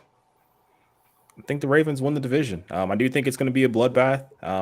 I think you can have 11 wins, win the division. I also think it could be a case where 10 wins the division, and your fourth place team wins 8 or 9 games. Like I think that's how competitive the division is going to be. But I like the Ravens to ultimately win it, though. I think they just have too much talent as a whole. Quote the Ravens, nevermore. I don't like the Ravens. Starts off for the AFC East. I think we're all going to pick the same team, which is kind of crazy to me because I felt like the Jets were my baby. I was all high on the Jets before people were high on the Jets, but maybe I was wrong. Maybe everybody's high on the Jets. Hard Knocks does that. It does. But I was picking the Jets when they signed Aaron Rodgers. I love that defense. Love Quentin Williams. Like how Sauce, Quentin. Dude, I'm sorry. I already gave my division. I might as well go first. I got the Jets. Yeah, I mean, I've been as high on the Jets. I was high on the Jets when we did our Super Bowl show last year. I said if they go out and get a quarterback, they can have the potential to be Super Bowl contenders. So they went out and they got one of the best in the entire game. So I love the Jets here. I think this is a brutal division too, but I think the Jets end up king of the hill. Shall he left us. He's like, I'm not picking the Jets. I'm not going Aaron Rodgers. He just left us. He's like, peace out. I have nothing for Aaron Rodgers. You like disconnect. All right. So next thing we're going to get into is our playoffs and ultimately our Super Bowl predictions. Because next week we're going to be previewing games. We got a lot of games to recap, preview. We're going to give our Super Bowl predictions right now. Yep. Ladies and gentlemen, it is coming. I'm trying to stall a little bit. It's a little stalwart action. It's fine. He's back. I don't think Shally wanted to give Aaron Rodgers any credit. That's what I think it was. I'll give him his credit. Again, it's not a football thing for me. I think he's great. It's more a personal thing. I think the Jets win the East. I think they're the best football. I think they're the most complete team in the East. I love their defense. And again, I think with what he's going to transform that offense into with his knowledge and obviously still his skill, I think they look like a completely different team this year. I think the Jets win the East. Cook and Hall, great one too. I like it.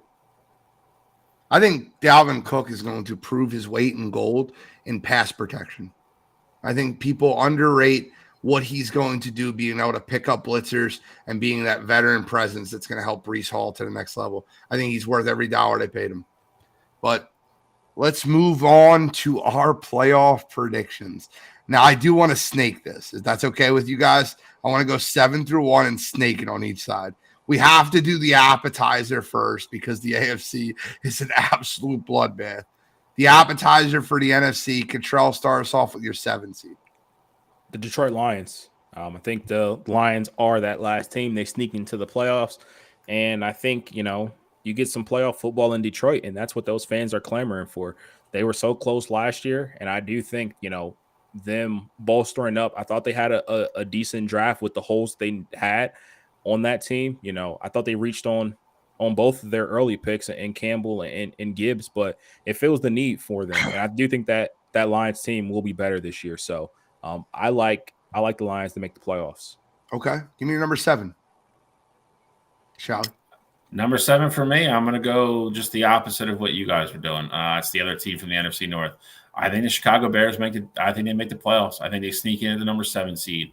I think Justin Fields, DJ Moore, Chase Claypool, all those guys, and you mentioned Tremaine Edwards earlier. I think they're a way better football team than people are giving them credit for. I think as long as Justin comes out and settles in and realizes he doesn't have to run all the time, and they can get a flow to the pass game, I think they sneak in. I really do. I think he takes a step forward this year, shows why he went where he went, and all the hype is real. I think Chicago Bears make the playoffs. It's Matt Eberflus, Travis. I don't like him that much, but I do like the Bears. I like Justin Fields. My number 7, and I tagged my man Guard at 3, Guard at P. I have the Green Bay Packers, and I think this would be such poetic justice. I think that Aaron Rodgers missing the playoffs his last year for Green Bay to Jordan Love making the playoffs his first year in Green Bay. I think with Green Bay, I think they have the best defense in the division. From top to bottom, I think that they're loaded defensively, and I think that they're going to rely on the run game a lot more this year with Jordan Love at quarterback. I think they're going to use that 1-2 combo of Dillon and Jones. I actually think Dillon runs for more yards than Jones. I think Jones is used a lot in the passing game as a safety blanket for Jordan Love. And I think Christian Watson has somewhat of a breakout year this year. So my number 7, I'll go with the Green Bay Packers. My number 6, I'm going to go with the Seattle Seahawks, finishing just behind those San Francisco 49ers. I think they have a very good record. I think they go 11-6. Competing for that NFC West division title. I like what they have at the skill positions. I'd love the 1-2 combo. If you want to talk about the 1-2 combo of Breece Hall and Dalvin Cook, that's great. I don't think these guys are as good, but I think they're really close. Give me Kenneth Walker and Zach Charbonnet. I love that 1-2 combo at the running back position. And then you go wide receivers. Can you name a better 1-2-3 than DK Metcalf, Tyler Lockett, and Jackson Smith and Jigba? By the way, one of the biggest you got to be kidding me's I can give out this week is going the fantasy drafts and watching people butcher Jackson Smith and Jigba's name, not knowing how to say it. Watch some college football, people. I got the Seattle Seahawks number 6. Shally? Same. I have Seattle number 6. All the same reasons. I love offensively. I'm not quite sure if Geno has the year that he did last year, but I don't know if he has to. I think the defense will be a little bit better. I think they're, as long as they keep Kenneth Walker and Charbonnet, like you said, healthy, I think maybe they try to run the ball a little bit more, stay a little bit more balanced than they were last year because they'll have the ability to. But in the end, you have to love Metcalf, Lockett, Smith and Jigba. That's explosive no matter how you cut it, and regardless if you like somebody or not. That is a very intimidating threesome to line up against if you're a defense. You can't double cover all of them. So and all 3 of them are capable of burning single coverage in the blink of an eye. So I like Seattle to stay. Keep touch with San Fran, but I don't think they ever get in front of them. But I like Seattle to be the 6th seed. I got the same 6th seed here. Not even going to go into too much detail with them. Seattle, you know what they are offensively. They have the juggernauts there. Defensively is going to be where all the question marks lie. That defensive line, they're going to be young. They brought in some fresh faces. Derek Hall is going to be on that defensive line now.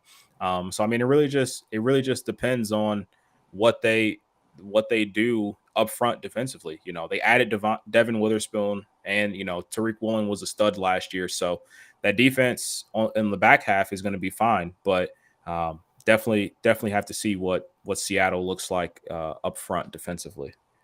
Number 5, we're going to all agree here. We got the Cowboys. Not going to go into too much detail.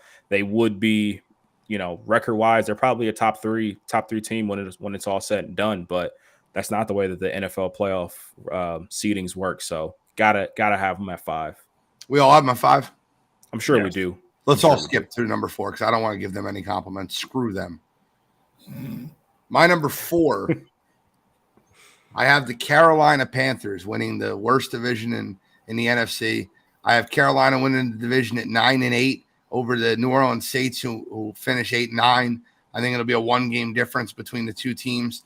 It might be 9-8, 9-8, and Carolina has a tiebreaker. I think Carolina, I like Frank Wright. I think he's the best coach in the division. I think Bryce Young's going to be the best quarterback in the division. Number 4, I have the Detroit Lions. I think, like I said, I think that division is a little bit tighter because I think Green Bay is going to be a little bit better than most people want to give them credit for. So I don't think anybody gets to, I think if everybody gets to 11, I think they automatically win that division. But I think 10 wins might get it done. So I have Detroit number 4. So you have hold on. You said 10 wins they'll get to? I think 10 or 11 gets it done. But you have them at number 4 with 10 wins. Yep. Do you know why I'm saying that, right? Yeah. All right. Give me your number 4, Control. My number 4, I got the Chicago Bears. I do think that that division is going to be pretty close. I think it can potentially come down to a tiebreaker. I do think the Bears, though, ultimately are going to end up having just one. They're going to be one game back of who I have at number 3, and that's the Saints. I do think that the Saints, again, I mentioned it earlier when we did our power rankings preview, Derek Carr being the veteran quarterback in this entire division. And I just think talent wise, they're a step ahead of everybody else across the board. So I like the Saints to finish slightly ahead of where the Bears are at number 3. Okay. Shally, give me your number 3. I have the Saints at number 3 for the same reason. I think they. How many wins? They probably get to 11 or 12. I think the division's terrible. I'm nowhere near as high on Carolina as you are, and I agree. That's with fine. Phil. I just don't think this. I think their coach is terrible. But I mean, he could be bad. But I mean, you throw Derek Carr out there with a talented team, and I think it's a division that you should win every game in it. Like, I think Desmond Ridder can go out there and lose you games. Baker Mayfield's going to lose you games, and this is Bryce Young's rookie year, so you really don't know what to expect. Yeah, I mean, if you win 4 or 5 games in the division, that's half of the win total right there. I don't think they go 3-7 with the rest of their games. I just don't see it.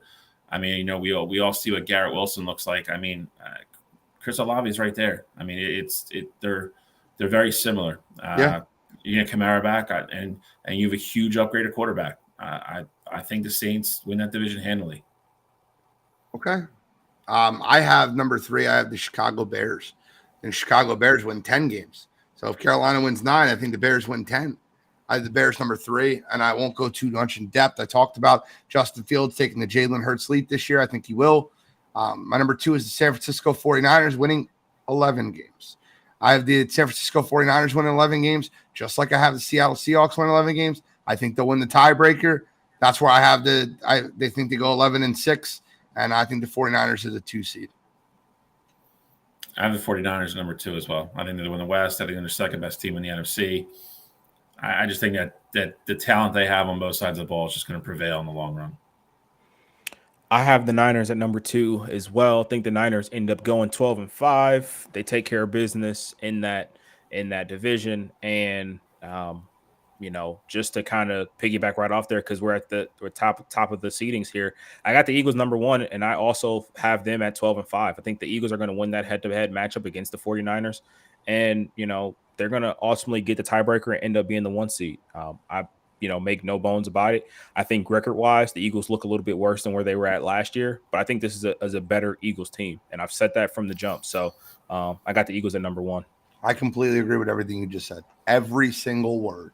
I have them 12-5. I think record-wise, they look worse. I think they're a better team. The only thing I swapped, I had them 11-6. The only thing I swapped is I have them beating Buffalo now, because I think Buffalo turns into a dumpster fire. I had them losing to them originally when the schedule came out, when I said they would be 11-6. I think they're 12-5. I think they're the 1 seed. I think they're 12-5 is worse. I think they're 13-4. I think they're the best team in the NFC. I think they're the best roster in the NFC. I don't think the growing pains are going to be as extensive on offense as some other people do. I think they pick up right where they left off last year. As I do. You could say it. It's me. It's not just you. I've heard it from other people too. I'm messing with it. I think the Eagles win the East. They win the NFC as well. Let's get into the AFC. I'm loving this show right now. Loving it. 7 seed. This 7 teams in the AFC are going to be ridiculous. No, they don't beat the Cowboys twice, Travis. Sorry. I wish I could say that. It's not going to happen. Dak Prescott's 12-4 against the NFC East. Hate saying that. Hate giving the Cowboys credit. Trying to be objective.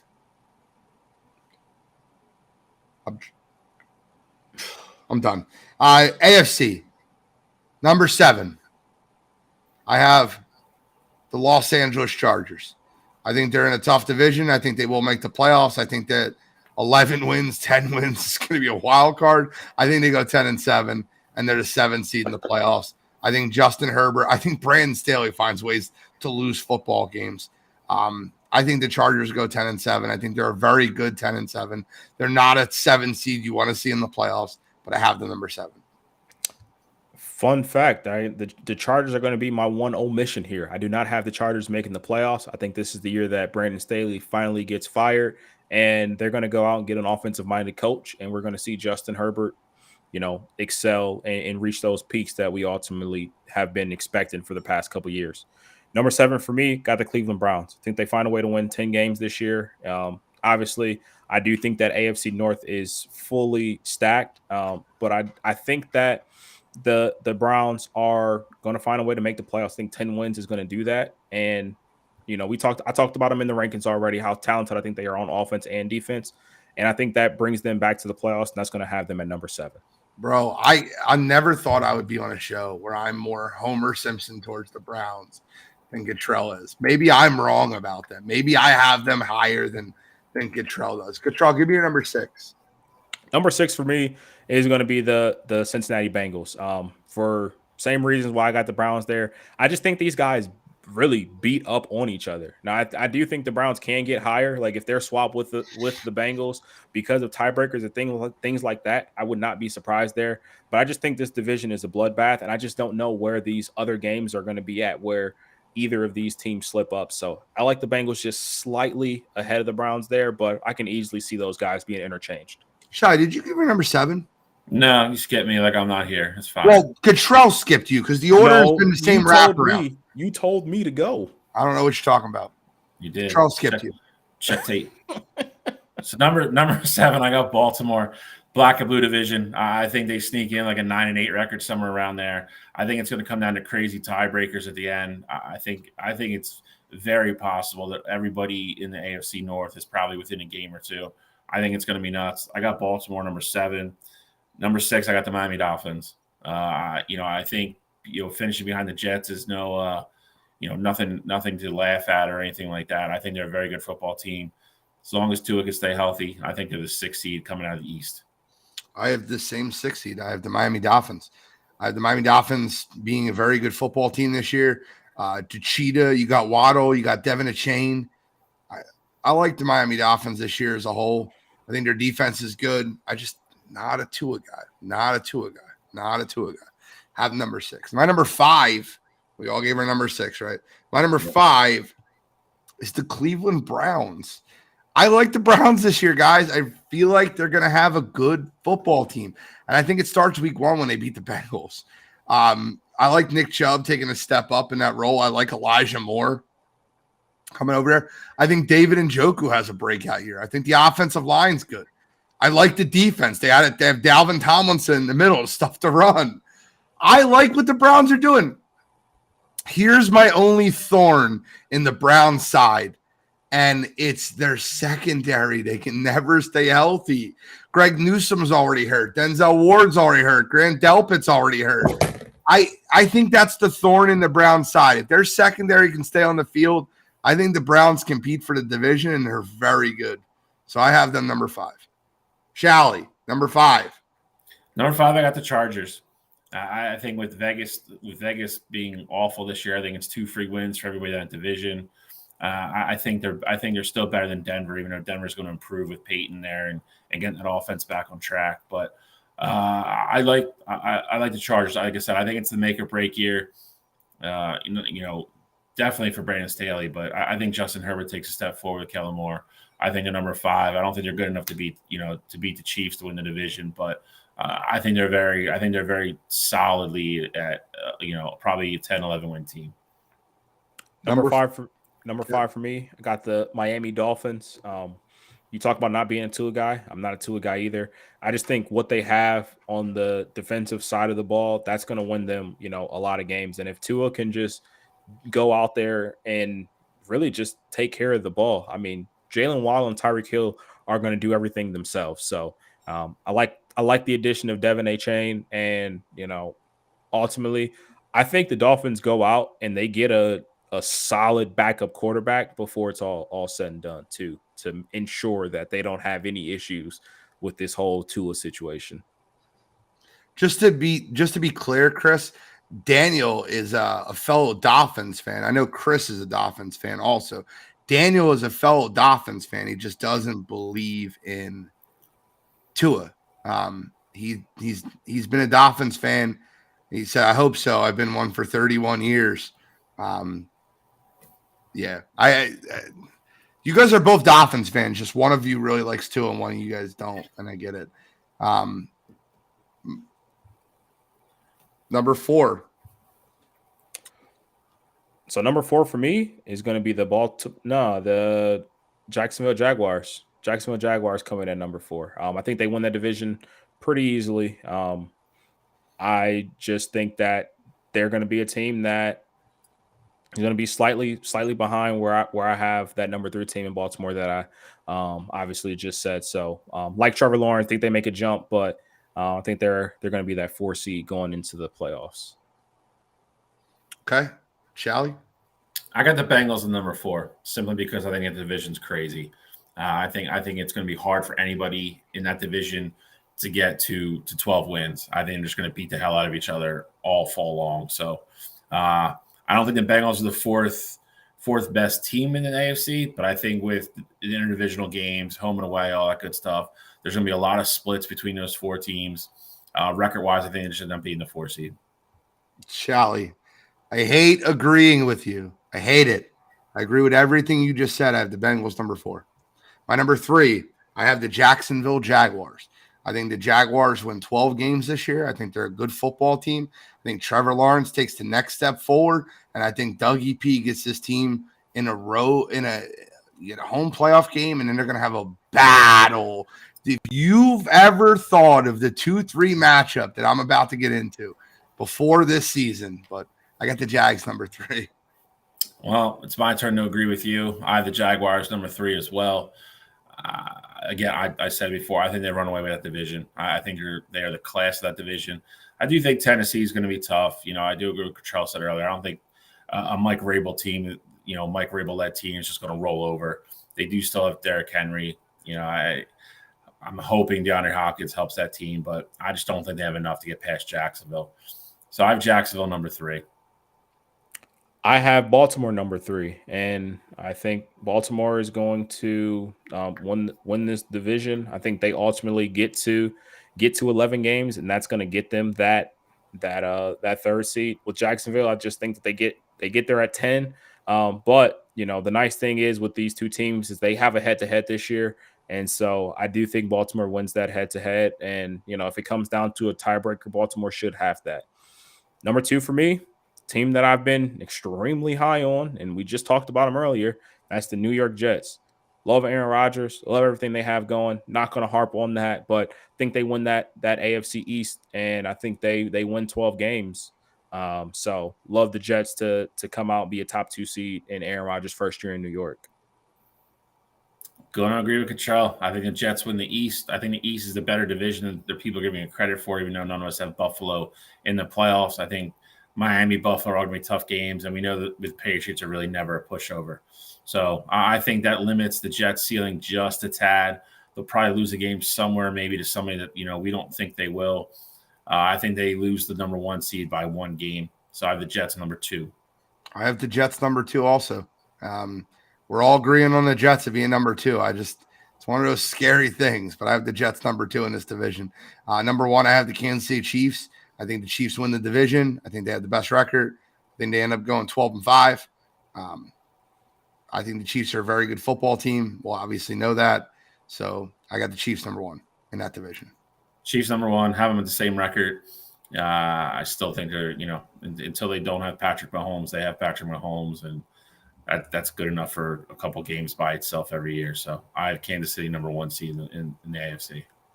Mentioned it earlier, Patrick Mahomes has never played a away playoff game besides essentially the Super Bowl in Tampa Bay when he was going up against the Buccaneers. So I think that trend continues. I think, all roads to the Super Bowl are going to go through Arrowhead. Kansas City locked down that number 1 seed. Well, you guys ready? So this is what we're going to do. I want you to pick apart how your playoffs go. Give me your final 4 teams, and then your Super Bowl matchup and your Super Bowl winner. I'm starting with you, Cottrell. All right. So in that matchup, and I'm just going to go right to the NFC Championship game then. NFC Championship, AFC Championship, Super Bowl matchup, Super Bowl winner. All right. So NFC Championship, I am going to have the Philadelphia Eagles going up against the San Francisco 49ers for the second year in a row. And, I hate to do it to you guys because, I love that Eagles team. I got the 49ers going to the Super Bowl this year. I do think this is the year they finally get over that hump. And, I think they rewrite their wrong from last year. And then on the other side of things, I have the New York Jets going up against Patrick Mahomes and the Kansas City Chiefs. And I think Aaron Rodgers goes into Arrowhead and he gets the job done and he punches his ticket to the Super Bowl. So I have the New York Jets versus the San Francisco 49ers. And I think when it's all said and done, you're going to be looking at the San Francisco 49ers as your Super Bowl champion this upcoming season.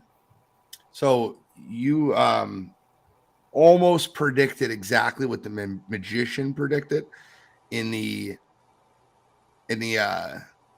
Hard Knocks episode. Yeah. I said it first. I want that to be known.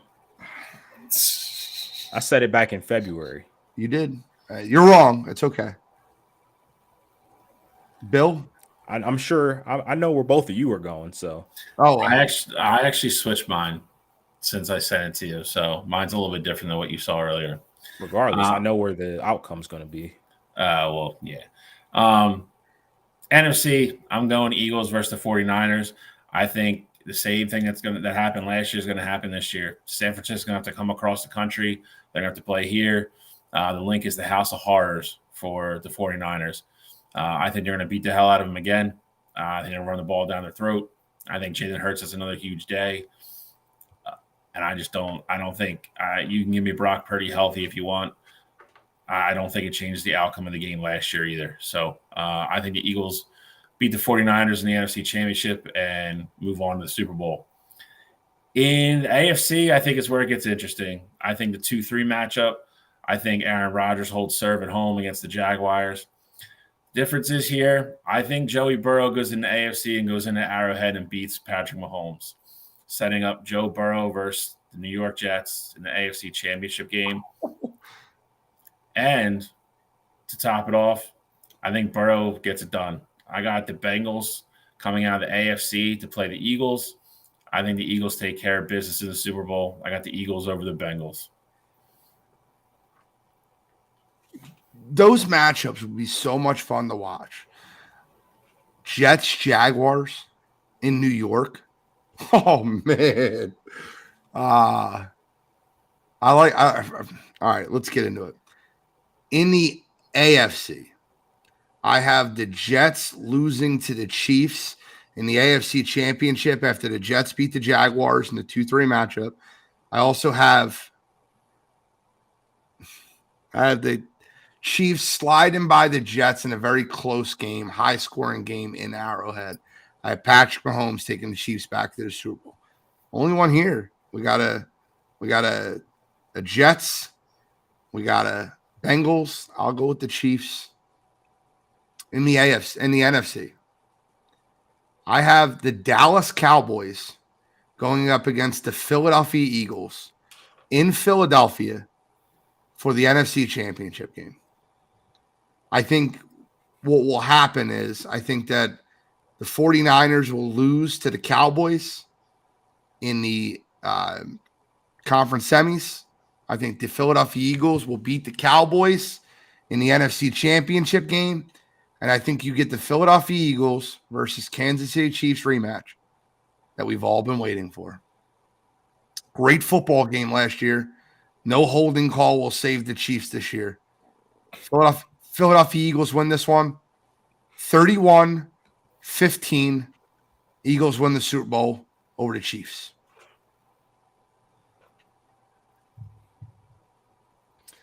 Chris said the amount of New York Jets Kool-Aid that y'all been drinking up here is wild. He's a Dolphins fan, right? Yes. Yeah, that makes sense. Chris is a logical Dolphins fan. I just look at the Jets and I look at the Jets and I look at the Dolphins. Defensively, it would be very hard to argue that the Jets aren't the better team defensively over the Dolphins. Is that accurate? Facts. Accurate for me. Skill position wise, I would give the edge to the Dolphins. But when you look at the quarterback difference between the most accurate quarterback, the guy that knows when your defense is coming at every angle, everywhere you look at, Aaron Rodgers is just that much better than Tua. And I mean, you saw how competitive the Jets were last year with Zach Wilson. Did you see the clip of him talking to the Tampa Bay Buccaneers linebacker? You're not coming, get back.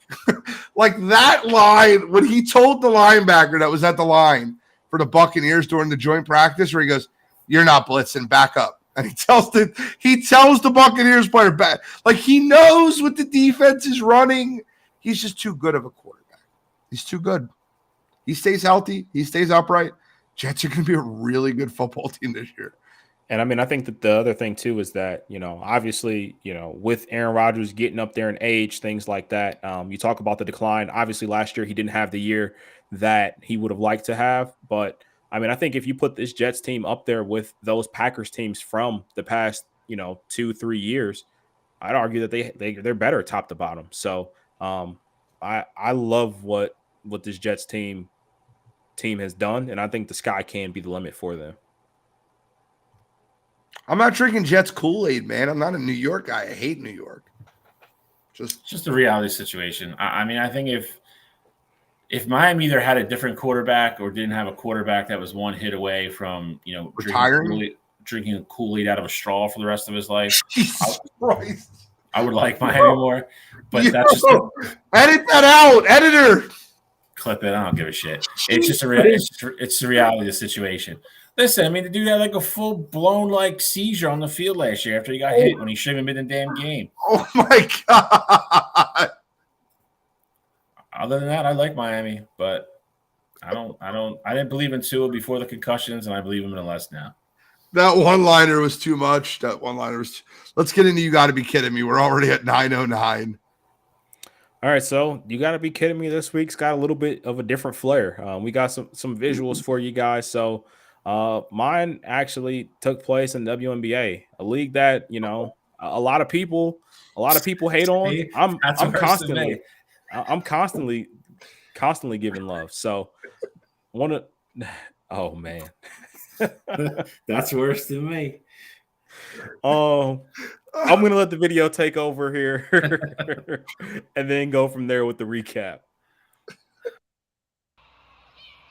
Has just not been able to do anything offensively the last couple of minutes, and Chicago is now on a 9-0 run.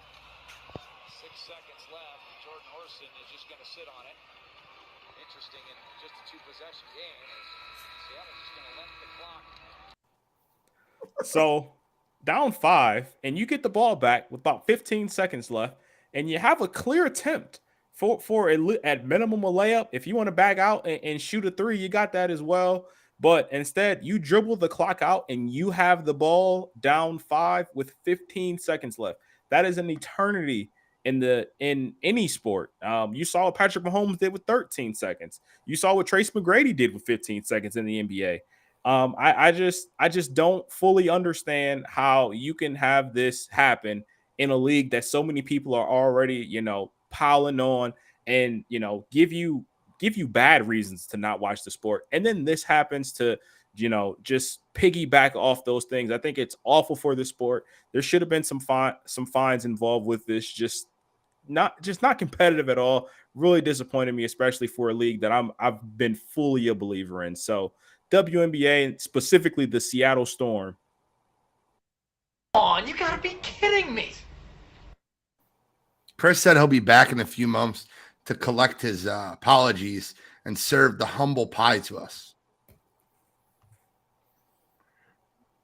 Danny Dempsey said, "What was the line?" You got to go back and watch. He's got You Got to Be Kidding Me this week. He says Kucherov and the Niners beating the Eagles in the chip. Petey would tell you that Kenneth Gainwell was the second best running back in football. So I don't care what he says. Oh man, that's Shally. There's too many of them this week, bro. I got like 5, so take one. I'll go quick. Mine's kind of like fun. So I actually saw this, coming off Hard Knocks. But if you haven't watched last week's episode, I got Jihad Ward of the New York Giants taking a little bit of a cheap shot at Aaron Rodgers. Here's the one thing I'll give Aaron Rodgers credit for after watching Hard Knocks so far. His trash talk's a little bit better than I gave him credit for. We all know he's a smart guy. He went to Cal Berkeley, very intelligent guy. He's quick though. I'll give him his roses on it. He's quick with the trash talk. He's smart. He's got a little bit dry sense of humor. But anyway, he takes a little bit of a cheap shot, and Aaron Rodgers is like, it's a preseason game. It's after 5 steps later when you hit me, and show some respect. Yeah, show some respect. Whatever. And then John Ward says something. He goes, "Bro, I don't even know who you are." And then his comeback is, "I don't even know who you are, dude. Nobody believes you. Nobody believes you. There's 4-year-olds on this planet that know who Aaron Rodgers are. You've been playing football for, at least 10 years through college and high school and everything else. You know who Aaron Rodgers is. You got punked. You knew Aaron Rodgers was mic'd up, and that's the best you could come back with. So your corny-ass response for me this week is you got to be kidding me. Come on, you got to be kidding me. And I'm about to you got to be kidding myself because I've just talked about Aaron Rodgers in a positive light way too much the last 3 weeks. So I got to cut back on that myself. I got to get myself under control going forward. All right. So I have a half of you got to be kidding me before I get into my video. Well, I kind of have 2 half of you got to be kidding me, but I'll leave the other one out. I really wanted to say something, but I won't. Had to do it last night, but whatever. The other one is Ben Simmons that he would welcome a trade back to the Philadelphia 76ers. I'll always have love for Philly. People ask me, like, if you were traded again, where would you want it to be? I always say just Philly. Philly is a second home to me. Are you kidding me, you stupid jerk off? You literally held out and wanted to get out of the city and sued the 76ers organization to get money for not playing. Are you out of your friggin' mind? You'd welcome a trade back here? You want to come back here? Nah, bro. Nah. Ben Simmons gets a little half of you got to be kidding me. You got to be kidding me this week is actually really interesting. Control, roll the clip. That hurts me the most is that I have to watch the NBA Finals and they have world champion on their head. World champion of what? The United States? Don't get me wrong. I love the U.S. at times, but that ain't the world. That is not the world. We are the world. We have almost every country out here fighting, thriving, putting on their flag to show that they are represented. There ain't no flags in the NBA. All right, so Noah Lyles gets a half of you got to be kidding me, but what I'll get into is the full part of it. Noah Lyles, look, man, you got your moment, and that's what you want to say in your moment. You want to sit up there on stage and talk about the NBA shouldn't be called world champions. It's a really dumb thing to say in your moment. And for the record, and we could debate this right afterwards for a minute or two, the NBA champions are the world champions. I just want to make that very clear, and I'll talk about that in a minute.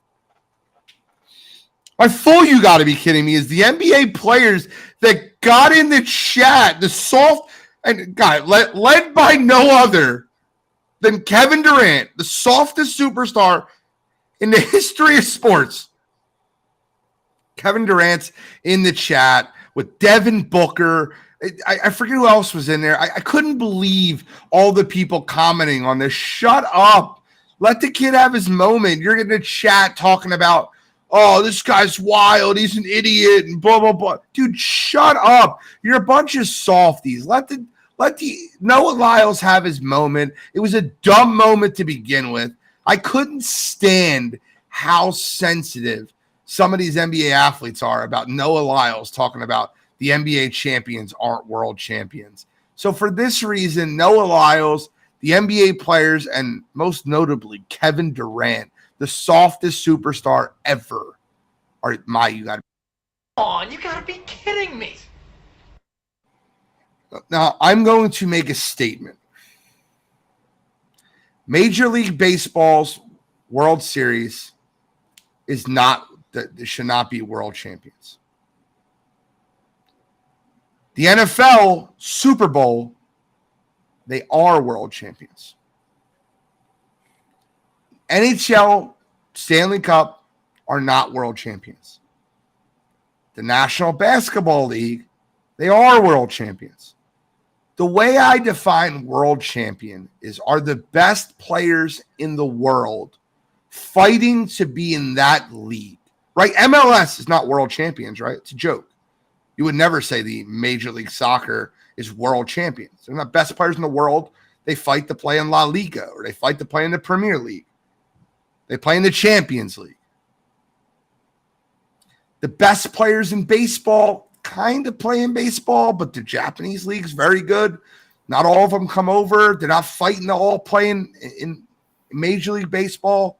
The KHL, there's some good hockey leagues. They're all not fighting to play in the NHL. But the National Basketball Association is the best organization for basketball, bar none. It's like the NFL. There's no other league like it. There's no other league close. Just telling you like it is. The world champion moniker to me means the best players in the world are playing in one organization. How I can prove that to you is, name me your top 5. Joel Embiid, Cameroon. Nikola Jokic, Serbia. Luka Doncic, Slovenia. Guys, are you serious? Yes, the best players in the world play in one organization. That's why they're the world champions.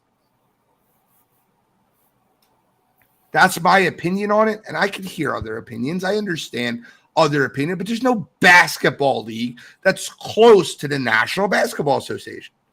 When you talk about a basketball league, you're 100% right in that aspect. I think the one thing, though, that gives me reason to somewhat agree with Noah, and I hate that he said it because it was very unnecessary. But the one reason why I do kind of, agree with him a little bit is that you can see situations where, the U.S. won't win the World Cup. And that has clearly all-American players. All those guys are in the NBA. And they're losing to teams that have 1, maybe 2 NBA players on it as a whole. And so, if you're not winning the Olympics every year, I know of the past few years, few years of the Olympics that they have been, but I think you have to keep carrying that torch. Like, it has to be a thing where you win the Olympics every 4 years, you're dominant at that Olympic level.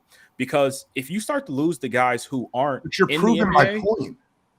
Why is that proving your point? Because the best players in the world play in the NBA, but not the best players in the world are from the United States. No, so but that's not the case, though. I'm not saying like that. How does that prove your point? If this U.S. team goes out there and they lose to Slovenia and Luka Doncic is I get it, he's a superstar on the NBA level, but he's only one guy. They still got 9 other guys they're throwing out there that aren't in the NBA. So how is that proving your point? It's proving my point because the best players in the world aren't all from the United States, but they all play in the NBA. That's the point I'm trying to make. Because the NBA, granted, most of the teams are from the United States. That's not the reason I consider it world champions are because the best players in the world aren't all from America. It's not a United States championship. It's the best players in the world playing in one organization. If the United States were just bar none, the best team in the world, and none of the greatest players didn't come play here.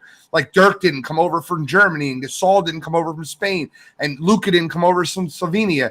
Like, by doing that, it's giving my argument credence. What you're saying is the United States is not always winning the World Cup or the World Basketball Association or the FIBA basketball or whatever is making my argument for me because – It is. It's not. Because I'm not saying it's a United States championship. 13 NBA players losing to 1 NBA player is making your point. That doesn't make sense. When you have guys like Slovenia specifically, that Luka, yeah, I get it. He's a top 5 player. These aren't teams that play together all times. It doesn't matter. We're talking about does matter. Chemistry matters. Talent. We're talking about talent. But talent is not everything. If you have 15 guys from the best league in the entire country, and you have 14 guys from they can't make it. They can't make it in the NBA. They're not good enough to make it there. and they play together. Okay, they do play together. Chemistry matters, bro. Of course. So I think the Denver Nuggets would do a better job in the FIBA Basketball Classic than the United States Olympic team would right now.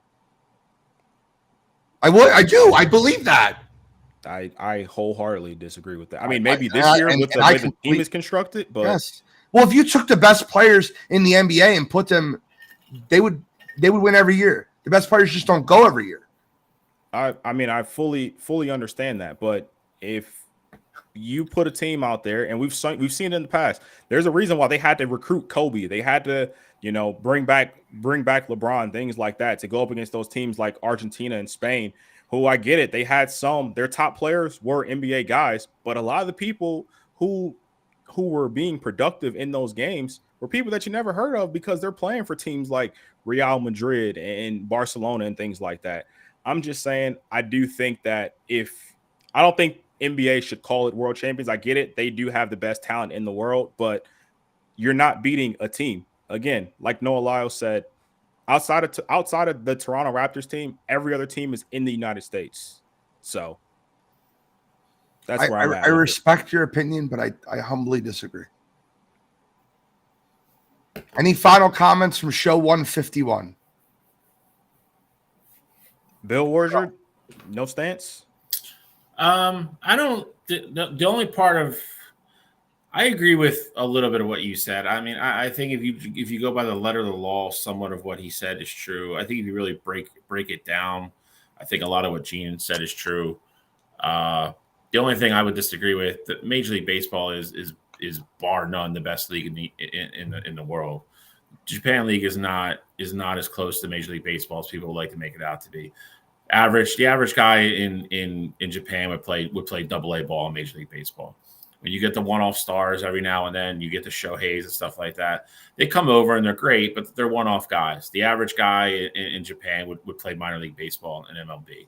And if you're that great anywhere, have a Japan, Dominican, Cuba, they find them, and then they're right in the major league. It's no different than the NBA. Guys coming over from Europe or anywhere else. So that's the only point. It's not.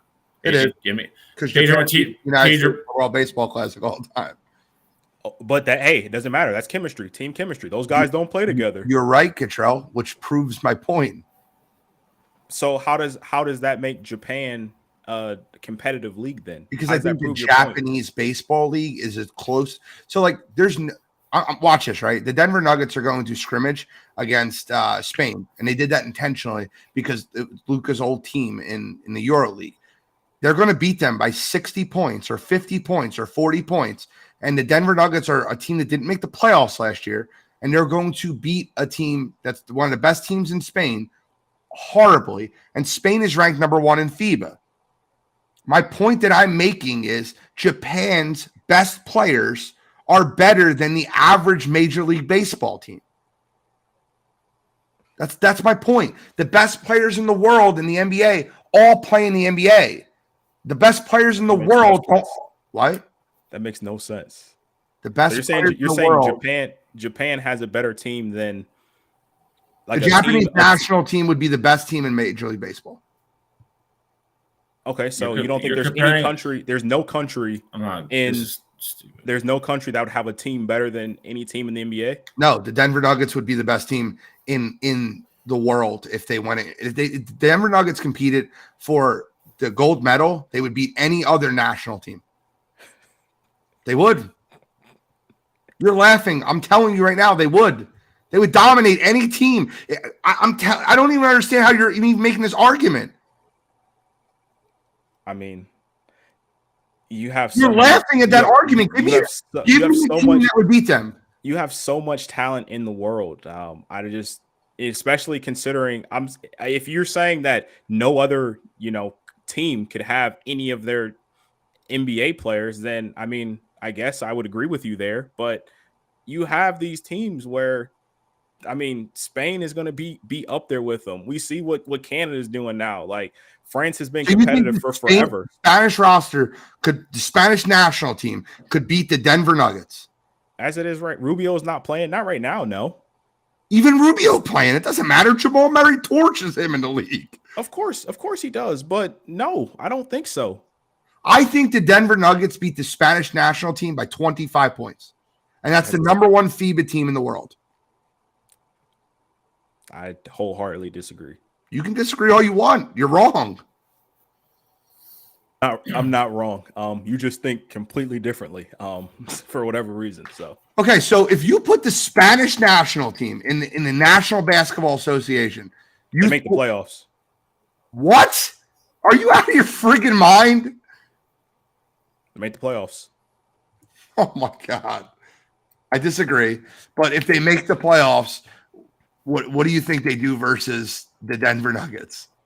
I mean, the Nuggets as a whole, they have a better roster. Like, no one's arguing that with you, but we're talking about a game-by-game basis. We're talking about a game-by-game basis here. That's the best FIBA's got to offer is the Spanish national team. But again, NBA playoffs is a series. That's a series, a 7-game series. We're talking about one playoff, like one game. And how are you the Olympics and things like that? How are you comparing Hernan Gomez and Willie Herman Gomez? See, you do things like this. Of course, the names are going to sound better. Of course, they're better. Like, no one's saying that these guys are better than any of the NBA guys. Like, no one's saying that. But if they go out there, and beat the US team, yes, they would. One game, I think they can. Yes, I'm okay. Shally, even you're not crazy enough to admit that, right? I don't. I'm not saying it's impossible. I can't say that I'm on the same wavelength as Cottrell on that. I'm not saying it 100% happens. No, again, if it's a series, if it's 5%, if it's a series, I think the Nuggets win. If it's a series, I think the Nuggets win easily. Do I think Spain can win a game? Absolutely. It's basketball. I hate to make it this petty, but like, what conference? What? I think it's easier to make it in the East and the West, but you're saying the way to make the plays. I'm asking if they played the Denver Nuggets, what do you think the spread would be? I don't think it's 25. I win by 25. Okay, so it's probably, with all this said, though, 14.5, 15.5, somewhere around there. Denver's going to go play that team. If Denver wins that game by 8 points, what are you saying then? If Denver wins that game by 8 points in a non-regulation game, then I don't say anything. If Denver plays that team in a competitive atmosphere and Denver's going to beat them by 40. So Denver's playing with house money then, essentially, going against exhibition game. They're not going to. You just hyped it up, saying that they were going to go out there and beat them by 16. What are we talking about? First of all, Dallas is playing the game. Denver's not. Dallas is going to beat that team by 15 to 20 points, and we'll talk about it next week after it happens. Or no, it won't happen next week. It'll happen in September, end of September, early October, when Dallas does that after the World Cup of basketball. We're at 9:30, guys. We got to wrap up. It's a fun debate, fun discussion. We'll talk about it more going forward. We have to wrap up. Any final thoughts outside of that? No, I got nothing. Okay. I have one final thought. When the United States beat Russia in the semifinal game, when they did in Miracle on Ice, when they beat Russia, it wouldn't have mattered if they didn't beat Sweden. And that's how I'll finish the show. Beat Sweden. Take care, Sweden.